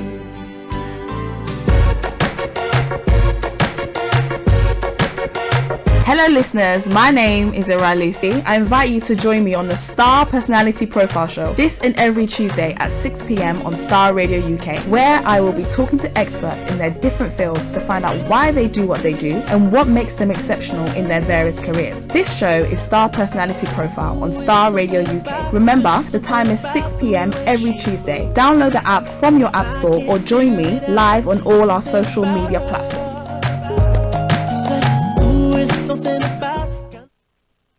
Right, listeners, welcome back to Starr Radio, the Big Questions program. And today we're looking at the gay issue, gay matters. Gay matters. Are you a gay? Are you a lesbian? Are you a gay activist? Do you support gays? Have you considered the possibility of trying it?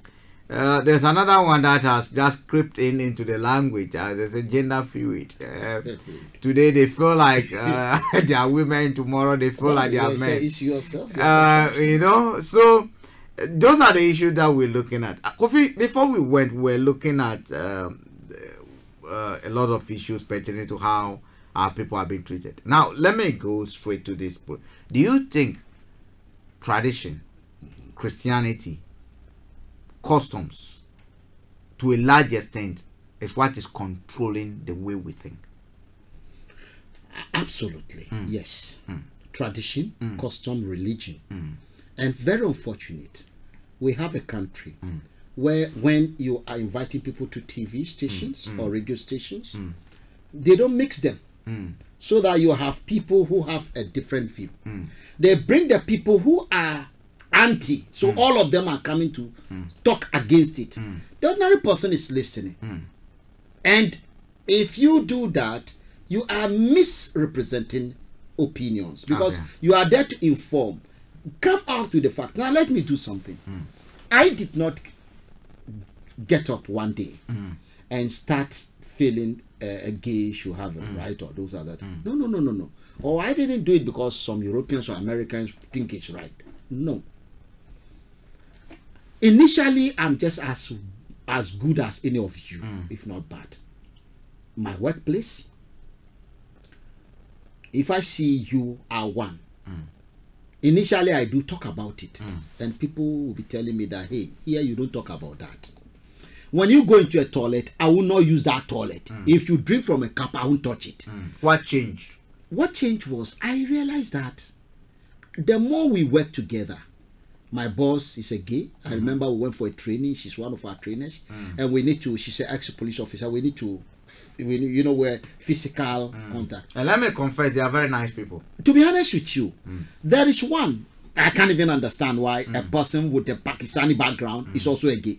But one of the nicest people I've ever known since I'm born. Oh yes, I'll be gossiping. I gossip this man every day, and I have people to help me to gossip from our background. But as time goes on, they will sit with you, and the business, the work you are doing, their heart is clean. All the Europeans generally they have that character of being honest. They are very, very, when you come to work in this country, they want you to tell them the truth, and they tell you, as soon as they discover you are telling lies, then that's where they start their problem. But that's not what I'm talking about here. Let's move on. When I was a child growing, I started looking back. I attended a school called West Africa Secondary School. And you know, I came from Nima, and my community is Muslim, and purely we are very radical. So are you saying that where you grew up, your background as both a Christian growing up within, or your parents were Muslim? My parents are Muslims. Okay, now let's go. What does Quran or the Muslim says about gay? Of course, the Islamic tradition is totally against gay. Totally. And the Christendom too also against it. Totally. And both Islam and then when you look at our culture, the traditions also local, against it. So my question is that Islamic tradition, Christian tradition, and the local indigenous tradition. So we're caught up in a web of forces that shapes our opinion that are actually frown on gay issues, right? But that's a challenge here. Okay. We have a country called Ghana. It's not an Islamic state. We are not restricting it to Ghana. You're using Ghana. I'm giving you a good example. Okay. We have a law, constitution that we make. So we don't work by the Quran or the Bible. In as much as we understand, there are citizens in the country that they have a right to socialize, to do everything together. So that brings with the me. constitution. So that brings me to my next issue about which law become the supreme law of the land. The law that is supreme, and I'll give you, is what is in our constitution. Is the constitution, Okay, the law now, made by the Parliament of Ghana. Okay, so do you think that if the law, for instance, like the way Nigerians have passed a law banning gay, do you think it's an error? Well, with the Nigerian case, remember the dominant, the Nigeria is more or less controlled by Muslims and Christians. Although the traditional people are there and they are all part of the same pot. Okay. But when you, and it's a big country, for them, for now, you see, when you talk about Nigeria, I like saying that, do you know something? When you want to use a good example, it's a place you know. The most populous country in Africa. And the most problem country in the world. In Africa. So, I don't like, you know, when you want to have a headway, but when you come to talk about original body, we cannot I think talk, population is very important. We cannot talk about issues within Nigeria because they dominate Africa. We look at where things can work. And let's start from where things can work. Okay. And we can have a balance. Okay, then let's talk to about where Mali. things cannot work. Okay. To where we will, it can work, but it will take some time. Mali is a country predominantly a Muslim country. But they have a lot of Christians. But they've not passed a law banning homosexuality. Because of the influence of France. Now let's do something. Let's go back to Ghana. You see, do you say in Saudi Arabia, the constitution is the Quran? Yeah. Other laws are just made by the way, and then their custom and tradition are also there. And even to have an affair with a woman out of wedlock, you can lose your body part. They can stone you to death. In Ghana, we don't have that law. We don't recognize it. Okay. That is not saying we don't have Muslims in Ghana who will wish that become part of our law. And so if you have a predominant Islamic or Muslim community, they may be trying to dare that one. Now, the Christian community, which is a very fast growing community in Ghana. Yeah. Because remember, we are predominantly or originally pagans. Okay. Then we became Christians, then Muslims came in, and then we have all working together. But now the traditional religion is suppressed, though their institutions are constitutionally recognized and they are very active when it comes to playing their role. So the problem then we are having is that traditionally, that issue of same-sex this thing, we have not been very, very serious in the traditional area. But because of the Christian influence and the biblical influence, so it's looking like the traditional people are adjusting themselves to fit into the Christian way. And predominantly Christians in Ghana, our colonial master is a Christian, and then the Muslims are also there. So the laws of these two religions are influencing the way we do a lot of things. Which is what I was arguing, I was pushing that. Do you think our religion and this has shaped the way we think, and that has actually guided the way we formed our opinion? But it's dangerous because you see what we are doing is not, it's pre-modern. It's very, very sad for me to say that. It is medieval. No, that is a big debate, because what is modern?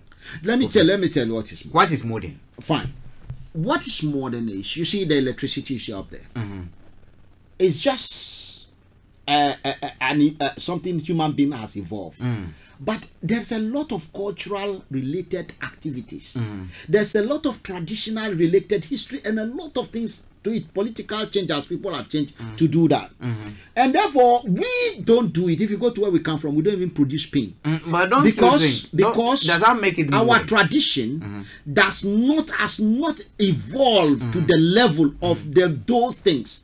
So when we need them, we import them. Okay. But our people, because of colonization and the introduction to the new culture that we are using, which is the central culture of the government of Ghana, you know that we need those things because the youths are now looking for it desperately. Will you accept the fact that during the Stone Age, implements like axe, knives that were made from stones, yes, at that time they could have considered them, those who were living at that time would consider those new implements also as modern?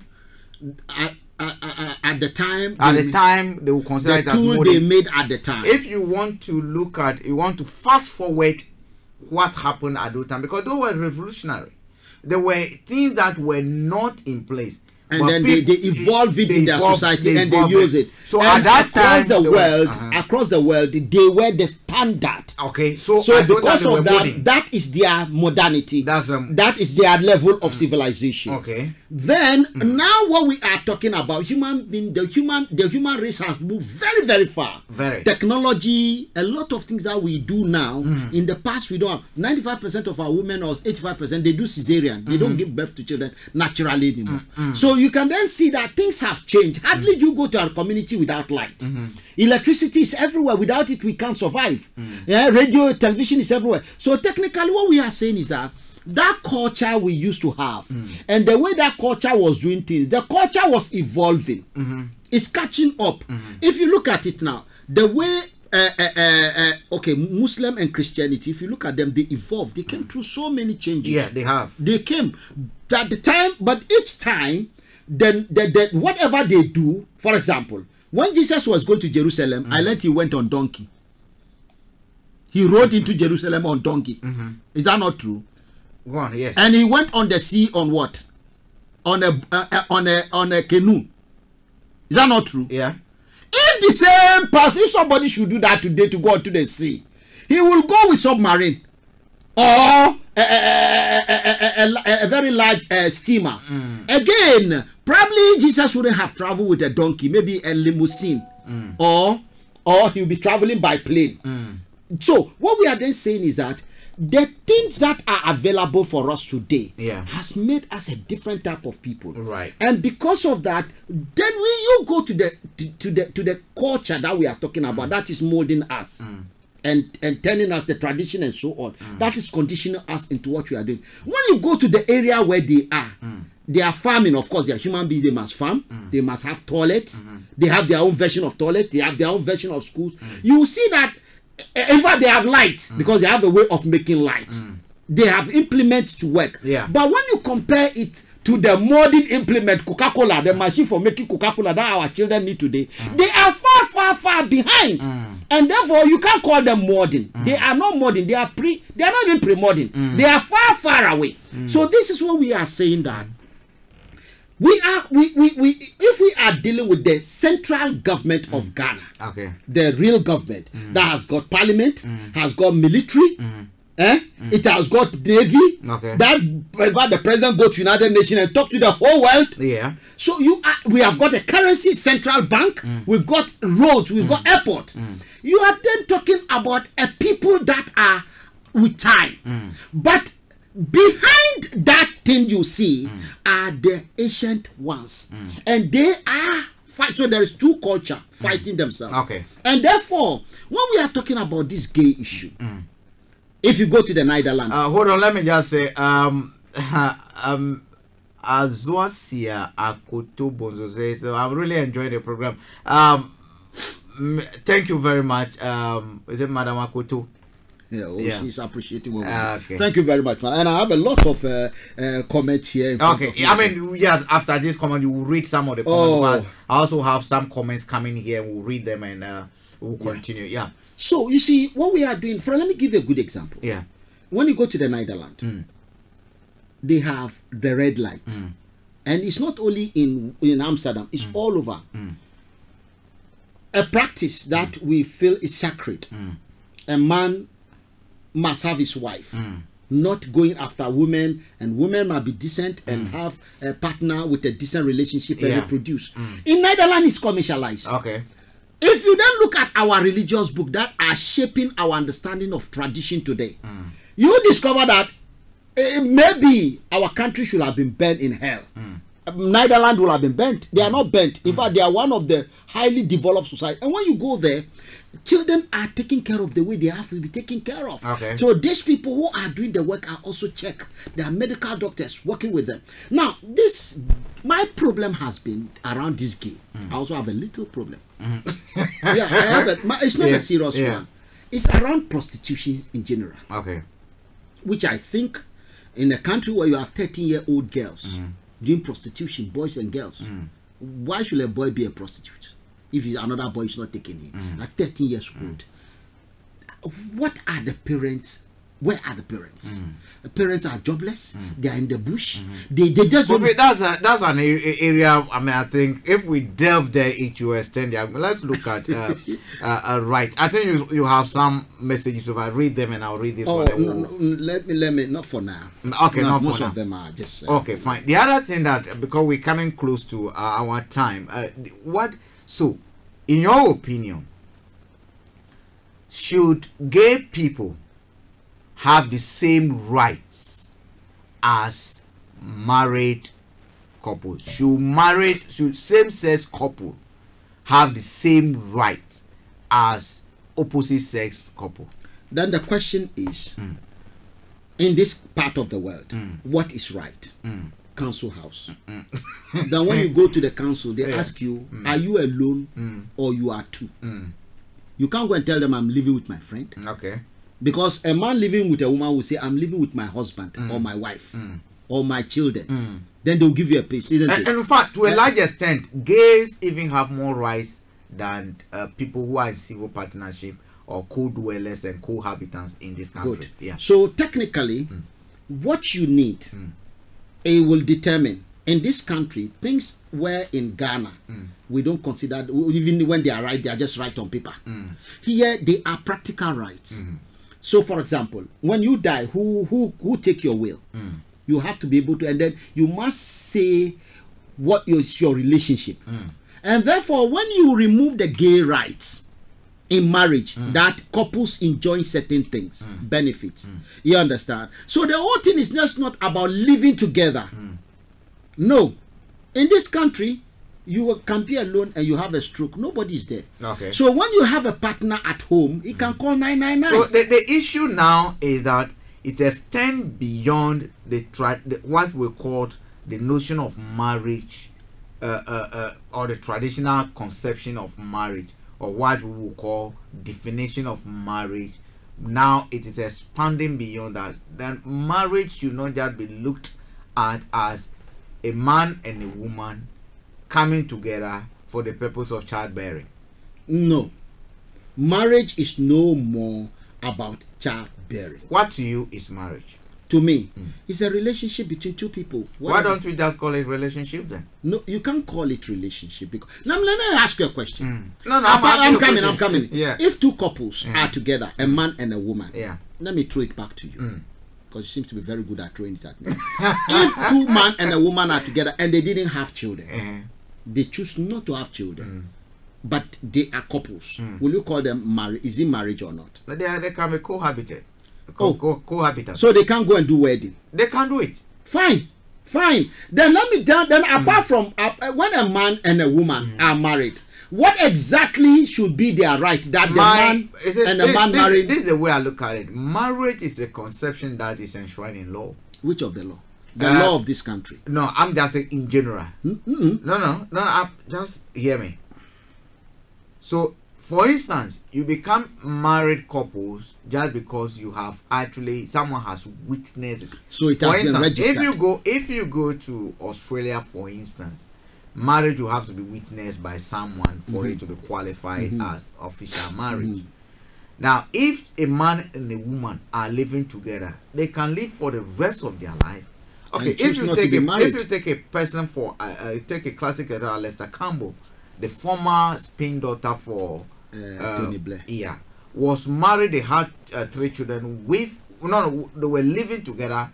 They had 3 children with the wife, but they were not married. Even the case of Ed Miliband. Okay, they were together for a long time before the marriage, and they had children. The definition of marriage cannot be said, in my view, to be about about a man and a woman dwelling together and having babies. So the babies are now secondary. Because in the at the end of the day, we have people who are dwelling together, who have children, but legally are not recognized as married couples because they didn't present themselves before a recognized institution by law, be a church, be what call it a registry, or be an organization that the law requires.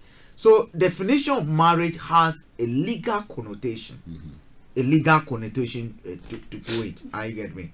So the question I'm looking at is, should gay couple then be given the same right as married couple? Don't forget, the word marriage here is not being legally engineered. Good. Because without the legal aspect of it, it is not. If the legal aspect does not come in, then all cohabitants, a man and a woman, should have the same right. Civil partnership should have the same right, but they do not. Now, if, for example, you live in Australia, and there's somebody in Britain, or a partner has traveled to Britain, and you go to look for visa, and you say, oh, my husband is in Britain, that is why I'm going to visit him. So you are going to visit your husband. It will be taken into consideration. The way they will treat you is different from my friend is in Britain, I'm going to visit him. Good. If you have two men or two women that are not married, she can't say I'm going to visit my friend in Britain, and on that they are giving her the visa. But if she said my partner, that is my wife, they can call themselves wife or husband, whatever they choose to, is in Britain, I'm going to join my. Are you married? You said yes, fine. Then they can go. If you have a man and a woman living in a house, even without children, and there is no marriage, any day one of them wake up, he pick a bag and they're gone. I don't want it again. She can even go and sleep with somebody and there's nothing you can do because there's no marriage. But be patient with me. This is very important. When there is a marriage between the two of you, because some of the so-called gay, they sleep with more than one man. Yes. Therefore, we have gay prostitutes. Good. Therefore, and sometimes they just play around. So therefore, when they are married, there is a contractual agreement between the two, which has a root legally. Legally, good. Based on that, none of them can do things anyhow. And in marriage, a man and a woman, they do a lot of consultation and they are very honest with themselves. And therefore, when you are living as two women, as partners, as married, right? When you are relating with somebody or you are doing anything, you let your partner know because that is a condition of the marriage. Okay. And in this country, when you are going to get into marriage, I can meet you and I. Sorry. If you're a lady, because I don't usually, I'm not a gay. So, so assuming you are a female, I'm interested in you. All we need to do is to go to a chaplain and he get us wedded together. But it's not recognized. That recognition is when you go to the registry. The document he gave you that he has witnessed the two of you coming together. The registry, you can even without him go to the registry and do your marriage. So Kofi, back to my question. My question is that in your opinion, do you think same-sex couple should have the same legal rights as married couples? I don't understand you. You are asking me, my brother. I just said earlier, if you understand me, we are looking at all the things that make a man and a woman married and the right they have. Because your answer is yes. The technically it becomes yes, because if we can justify that, these two people will also need this thing. That one cannot just walk away. They have mortgage together, whether they pay together or not. When one died, the other one inherit him. You understand? And if you look at their situation in this country, you have to be really, if you look at it in the context of Ghana, where nobody own anything, everybody do what they like. We can play around things. Okay, now let's go to Africa. Now, if we have established, now that we have established that the word marriage itself is only when it is legally, I mean, that's where it becomes relevant. Because we now have, like Australians would say, we have de facto relationships. Over here we have civil partnership, we have cohabitants and other things, and some subsistent relationships where people dwell together over a long period of time. And across Africa, we have the same trend where people are dwelling together without, legally married, okay, without going to the registry or whatever. We got a few people hold well together. There is one interesting key I want to add. All right. You see, remember that the institution before used to be the church. The state is the church. So the state is witnessing your relationship. So it's a contract between the two of you.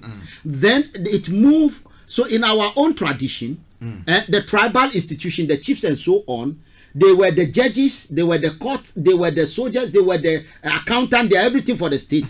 So they have witnessed your marriage. So it's legal at that level. Okay. But now, and it's a contract, and you have to obey it between the two of you. But now that we have the modern state called Ghana, you understand, your contract is now signed with the government of Ghana. But the government of Ghana has mandated, because they don't want you to be traveling around, the local government to register you, the way you register your child. You understand? When you give birth to him, you need to have that contract with the state that there's a child here. Then when you also marry, you need to let them know that there's what? There's a relationship, a contract that has been made. Now, that contract is a bit stronger than others. Cohabitation. And give them any name. Association. This thing. Or friendship. All those things living together. All those things are conditional. But marriage is stronger.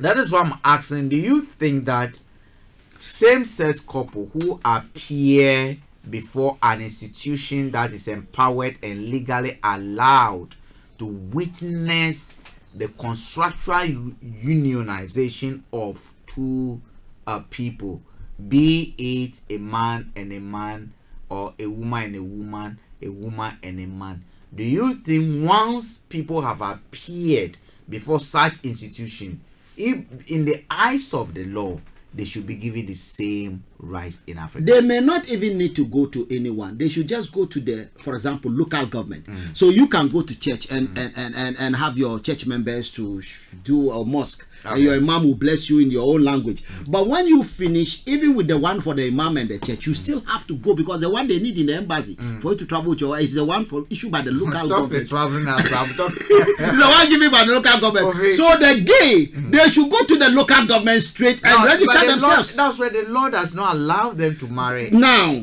because the law has not over there, it's allowed them here. It's allowed there in America. Most countries are doing it. This is where the Europeans are coming in, and Americans are saying that stop suppressing them. I was in Ghana, UGTV, and we're talking about this. That was the time President Mahama, I think, launched a book, and they said some gay men, and I my said, first coup d'etat. Yeah, then they were talking about this gay. They say one of his PRO was against so, and I came in and I said, what are you? And as soon as I made my, because they threw it at me, being ECOWAS citizens' right advocate. And I came out to let them know that you are getting things wrong. Why don't you bring them here to come and sit down on your studio and also argue their case? Why you arguing? You know what they said? They said when they invite them, they don't come. The last one who came, his face was covered. It means they're intimidating them. They exist. You understand? The question is what they are doing. Is it a criminal or not criminal? They are scared in the society. Why must you live in this modern world in the society where you are not stealing from anyone? Where you are not doing any, it's yourself and your body. And you decide what, and some people say no, they'll kill you. And you are scared. Akoto from Kumasi is saying gay couples are not supposed to be given the same right. That is what Akoto all the way from Kumasi is saying. What do you say to Akoto? Well, I want Akoto to also understand is that he has right to his opinion. Like we said, there are people who are very strong in their belief. And we had them in this country. In Russia, they attack them and beat them till today.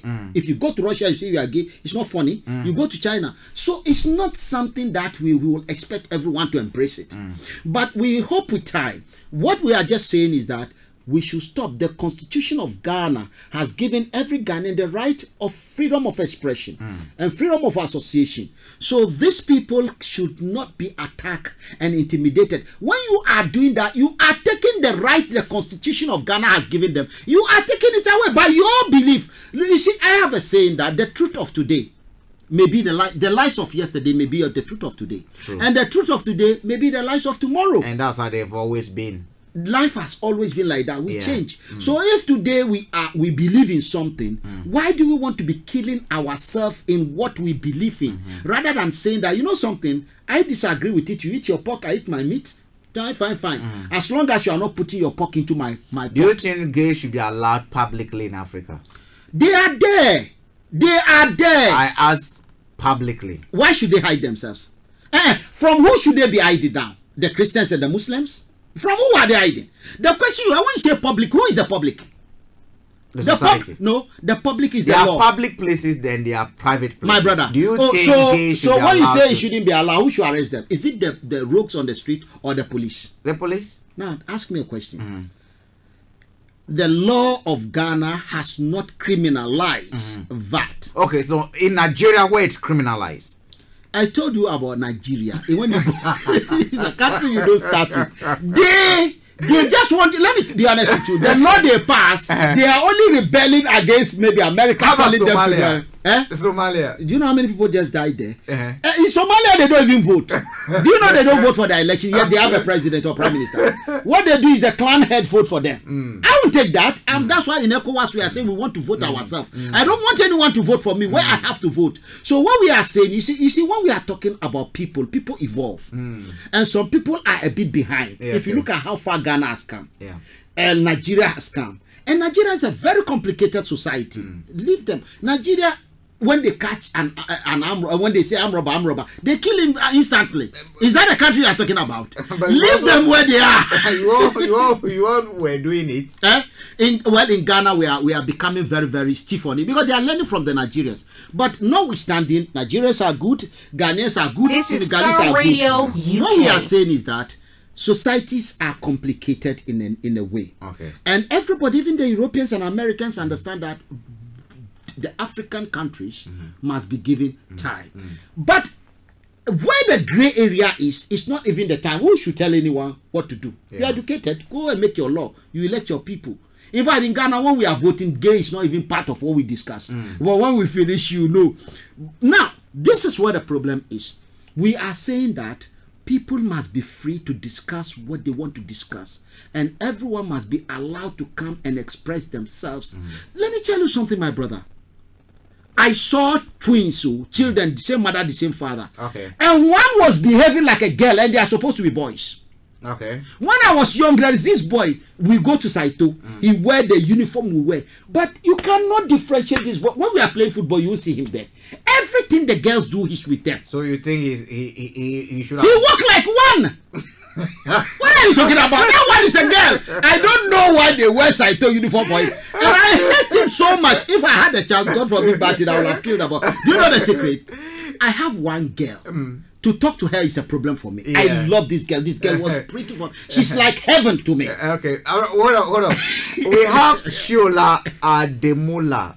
I'm sorry, my brother. My brother think you just talking shit. Everyone have the right to happiness. Married couple fuck around.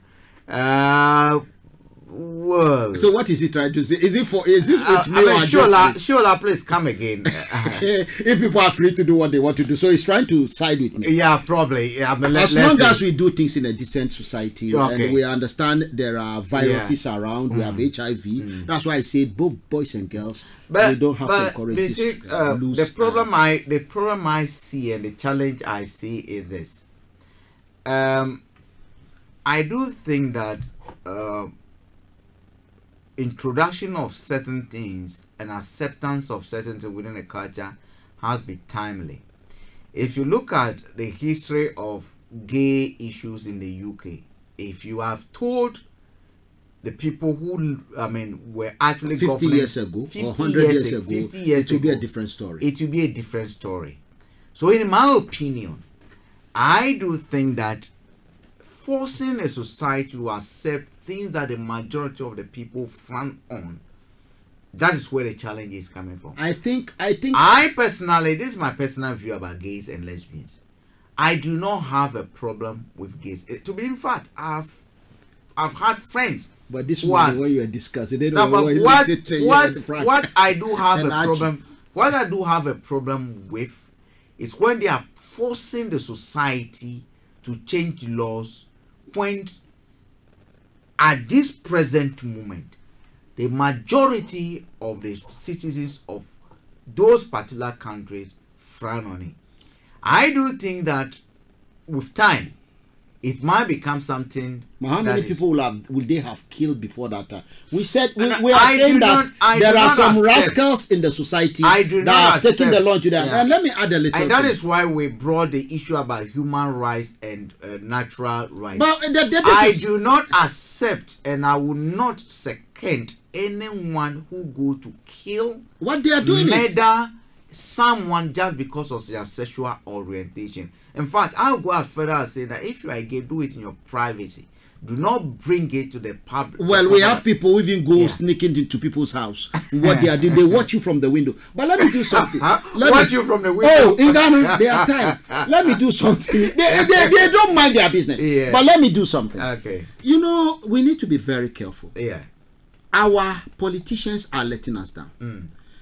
50 or 60 years down the line. Tell me, is it electricity they are giving us very well, our lawmakers? Is it roads they are building that is killing us? They are taking our Is money it jobs they are building that is helping us? Tell me, mention one thing they have done that every healthcare, they got education. They got out to be talking very well. Talking very well on radio. Nobody listens to them. Then you see that if they have done their job in the past 60 years, you understand this fear that we have, this suspicion, this discomfort against this so-called what everyone is thinking is not a problem. Because I know that a man will marry a man till God himself come back. You understand? And human beings will be having children because it's natural to do it. Out of every 1,000, either biologically or accidentally or intentionally, you have just about a very small fraction, not up to 2%, who choose that I'm not going to have a child. Naturally, I do meet so many women who are telling you they are into their 50s. Do you see them crying? In this country, they don't have children. All they want is one. So what we are saying is that people using that as a basis that they and this and that. No. What we are, and we want people to understand that there is no fear around this thing. Okay. The fact that the other man is gay is not saying your child will automatically become gay. But when your child come home and say he's gay, right? Then that's what we have to what? You and work with your child. Do you know that a child coming home to tell his parents I'm gay? Or let me give you an Africans are very they have a problem with it. Some say they will kill the child. If your child goes to school, a teacher is supposed to work with the child professionally, gay or not. You understand? You don't take your gay to the classroom. Your job is you are a teacher and you are supposed to deal with the child. You don't talk the child inappropriately. You understand? There are so many professional things. The standard is clear. That's why I said our politicians are letting us down. But the child must have all information as much as possible. Then let the child make their decision. Some people say the children are not mature to make set decisions. That is why the parents will want to talk with them. But we should also have to understand. You see a person. I've seen a man sitting in front of me. My brother, I don't know what you are. Even when you open up, we've seen hermaphrodite too. We've seen men with breasts. We've seen women with beards. What you see may not be what there is, and there are so many factors that are going right or wrong in their natural way for the child and the fetus, for the child to be formed. Some are averagely, on the average, we do get what we want, but we do get cripples. Who want to have a cripple? Who want to have a child with haven't you seen a person with two heads? Haven't you seen conjoined twins that are stuck together? A lot of them are even born with both. So what we are saying is that the way we see things or the way we feel, nobody can feel a person than the person himself. And therefore, let us be a little bit mature, a little bit circumspect. In Jamaica, they beat these people and they went to hide in one area, and in that area there is like a gutter. They were living there. It's like the way sometimes the society treats in Jamaica. The albinos. They beat like the albinos, or the witches. This one in Jamaica, and occasionally because they have sensitivity, they also want to, and maybe they want some little cash. When they catch them, their own family rejected them. And when I watched that documentary, I said, "What?" So you know something, we must be brave and we must come out. It's all about education. It's all about understanding. It's all about empathy. I thank my God and my staff for what I am because I'm okay with it. And it seems I'm what my society wants. But What about the other one who is not what the society wants? We should work with them. We should try to create an enabling environment and protect them, right? Because we must protect them. But that is not saying we must take advantage of them. That is not saying we should intimidate them. Because when someone says you are disabled and you feel you are not just disabled, but this is how you are, who should tell you who you are? Listeners, time check, 8 minutes per hour of 10 in the UK. We've actually gone past our time by 8 minutes, but it has been an interesting discussion. I've enjoyed it.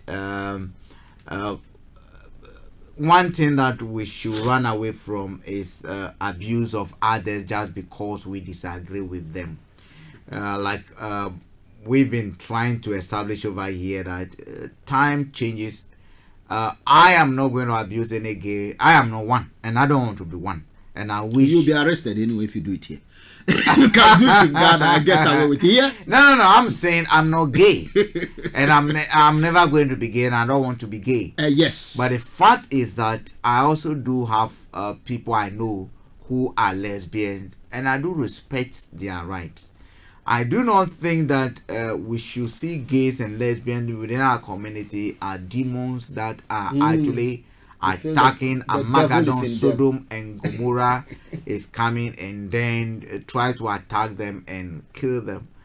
I think education, the best thing we can do is to offer them education, to be able to offer, if we can talk to offer them education or to offer ourselves education. No, it's one way, it's the other way around. Why do you want to educate them? You can educate them, they can educate you. To what do you want to know? What are you telling them? Now you can tell them why you think being gay is wrong. No. And they can also tell you why they think being gay is what they opt for. What they want to tell you is that being straight is wrong. That's what I'm saying. What you are doing is what is wrong. Because when you say, no.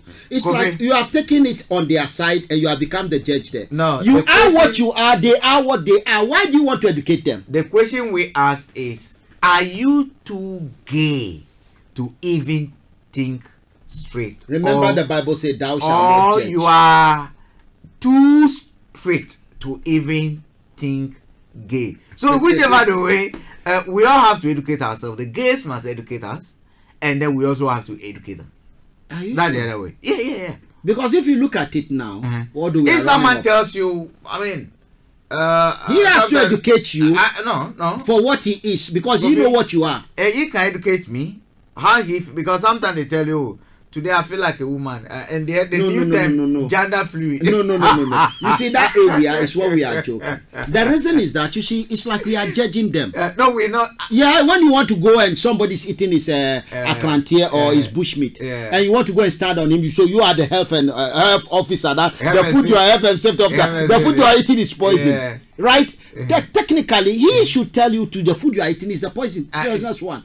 You understand? That's what we are saying. So you don't have authority. That's what we are saying. Telling someone that what they rather are telling you that you are persecuting them. And remember, today the Christian is persecuting someone. When Jesus told that woman, the woman they came to stone, the same feeling. They want to kill her because she did what is abomination in the Bible. She has offended God, and they are the judges of God. They want to kill her. They are the soldiers. They were carrying stone, and Jesus said, "What has this woman done that we are telling you to leave her alone, and you are insisting?" And they said she has committed the biggest abomination. He said, "The first one of you to cast the stone." And the Pope was the first person who left. that tell you that they persecuted for so many years. Christians were changed up and down. You remember the story of Paul who became Saul, who becomes Saul. Who becomes Saul? He was killing them. He's the biggest prosecutor, a Roman. Kofi. And then you remember the Muslims who ran away to Abyssinia. Even Muhammad ran away to Mecca. Now they are the persecutors. So the people they are looking for to kill, now that they are free, now that everybody say, let us accept them and let us be one, let us live in harmony, and everybody should do what they want to do. Now they are turning around to tell others that they are wrong and they shouldn't exist. And I think we should change the way we think and be like Jesus. All right. Kofi has ended up by saying, let's change the way we think and be like Jesus. Would Jesus kill people just because they are gay? Jesus will not kill a gay. Would Jesus murder people just because they think they are witches? Would Jesus murder people that they think they are born a bit deformed? With actually talking to the issue of equality, how we think and how we treat human beings. Human beings who have the same rights, the same human rights, and the same natural rights.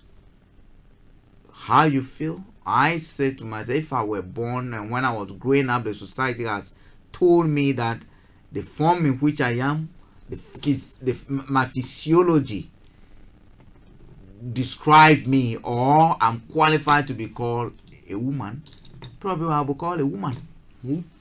And equally, men or women will also be called men, or whichever name they can be called. Lizard, whichever name. You know that they castrate them. Yeah. So at the end of the day, I do believe that we might disagree, we might not share the same view, we might not accept them, we might not grant them the same rights under the law, in our countries, but I also do believe that that does not give us the right to go after them, killing and persecuting them. On that note, Kofi, is there anyone you want to say hi to? Well, I'm saying hi to everyone on my Facebook. I don't even know where to start. We have Daniel Hall. We have my big brother Tofik Ali. We have Akuswa Lukanzi. We have Juvenile Maku. You have Dominic Owusu. You have Nelson Chumesi. Nelson. You have Adebayo George. My brother, I'm talking about thousands of people. I don't know where to start. You have Abraham George, Kayode. You have so we say to all of them, to every great one, Tina Adelovo, my former boss, and we thank you for joining us. I think we have BP here. Is it not BB here? Boketi, but I mean, this is your platform. So at the end of the day, we say the place is full. It's full. Thank you very much for joining us. For those of you who have been following out on Facebook alone, over 7,000 people are following us. Wow. Thank you. That's on Facebook alone. Z Live, we need to check the data. Streamer, we need to check. But we have a huge following this evening on our app. Anytime we have about 7,000 on Facebook, on our app, which you have a double. I appreciate that's right. So it's been a very healthy discussion. We just need to understand and respect each other's rights. We don't give life, so we can't just we don't give life, and we can't take life. We might not like the gays, we might not like what they practice, but that does not give us the right to go after persecuting. It's just like saying that someone or pastor somewhere says this person is a witch, and then they get a killer. Those are totally unacceptable behavior. And I know Muhammad, I don't know if Muhammad, that's why I wanted you to bring Quran. Which of the side of the Quran? I wanted to find out if Muhammad would have killed gays if he was, because I know Jesus would kill them. Well, I can't say whether Muhammad will kill gays. Jesus wouldn't have killed gays. But Jesus would have killed gays. To be honest with you, but I can't say, because traditions are different. Yeah. And Islam, like Christianity, grew out of a tradition. Yeah. Both. So the Arabian tradition was not pro-gay, and so Islamic tradition was actually a build-up from the tradition that was there in place in Mecca. So I don't think he will. So we leave that. Kofi, choose a song. I want to play one of your favorite tunes today. Thank you very much. Okay. This song about tomorrow. My tomorrow must be better than today. Wow, you love that song. Ooh. My tomorrow must be better than today. And I know most of those watching will love that song. Will love that. Okay, I am going to really play. Inspiring. I am going to play them that song. Listeners, when this song ends and you do not hear from us again, it's been me, Frank Davids, and Mr. Kofi Ali. Abdul Yaki. I'm saying have a wonderful evening. Thank you for joining. Don't forget to download our app. And next week, same time, Tuesday, exactly at 8 o'clock, we come your way with another edition of The Big Question. Thank you. Have a blessed evening. Good night. My tomorrow. that I cannot reach to you. His eyes in the blind, he cannot see your teeth. His ears and all day that he cannot hear you cry. Your tomorrow must be better than today. Your tomorrow must be greater than today. No matter what I face, no matter what I see, no matter what comes my way, no matter how I cry, one thing I know that is definitely in my heart. My tomorrow must be greater than today. My tomorrow must be greater than today. No matter what I face, no matter what I see, no matter what comes my way, no matter how I cry, one thing I know that is definitely in my heart. My tomorrow must be greater than today. My tomorrow must be greater than today. I'm singing my tomorrow. I'm dancing my tomorrow.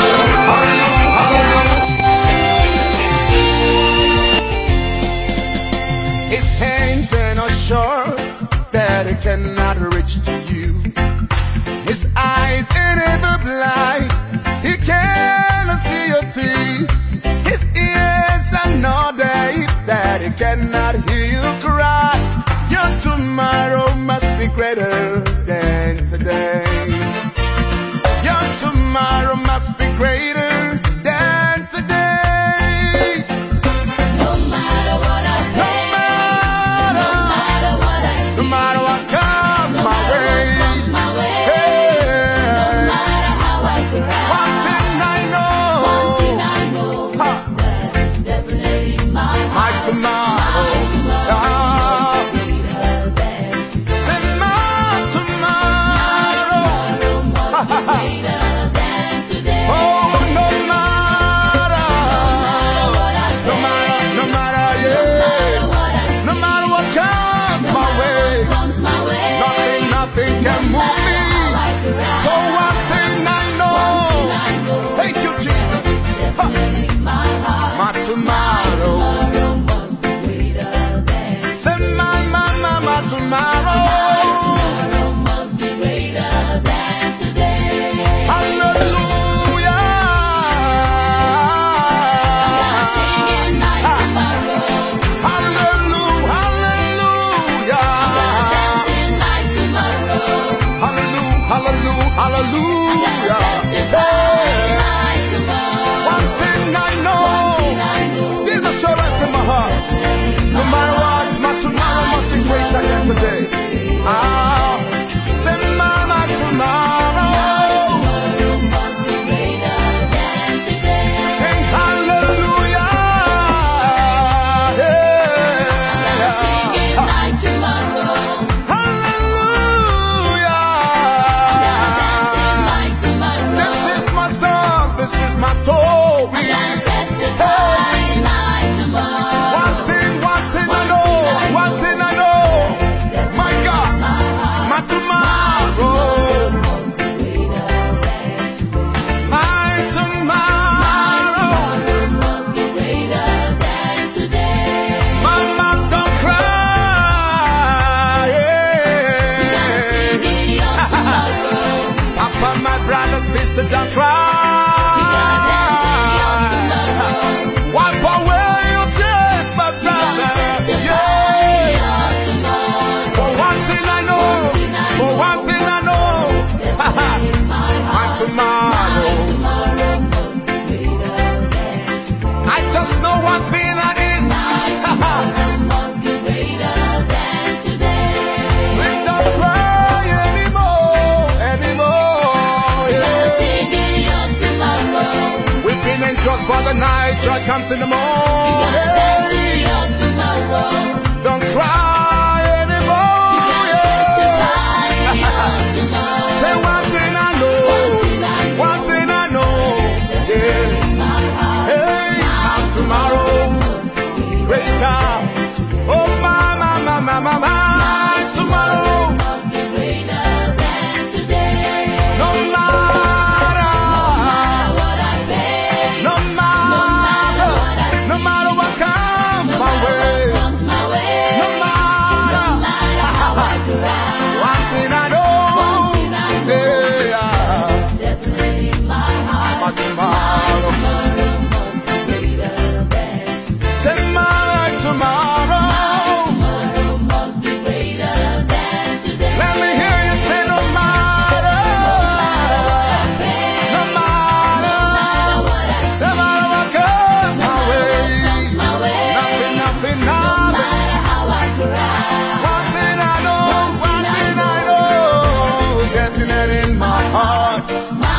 Right.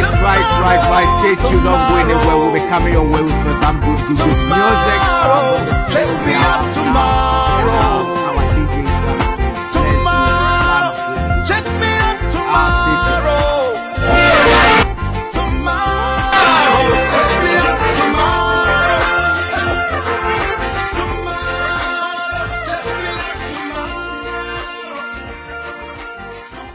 This is Starr Radio UK.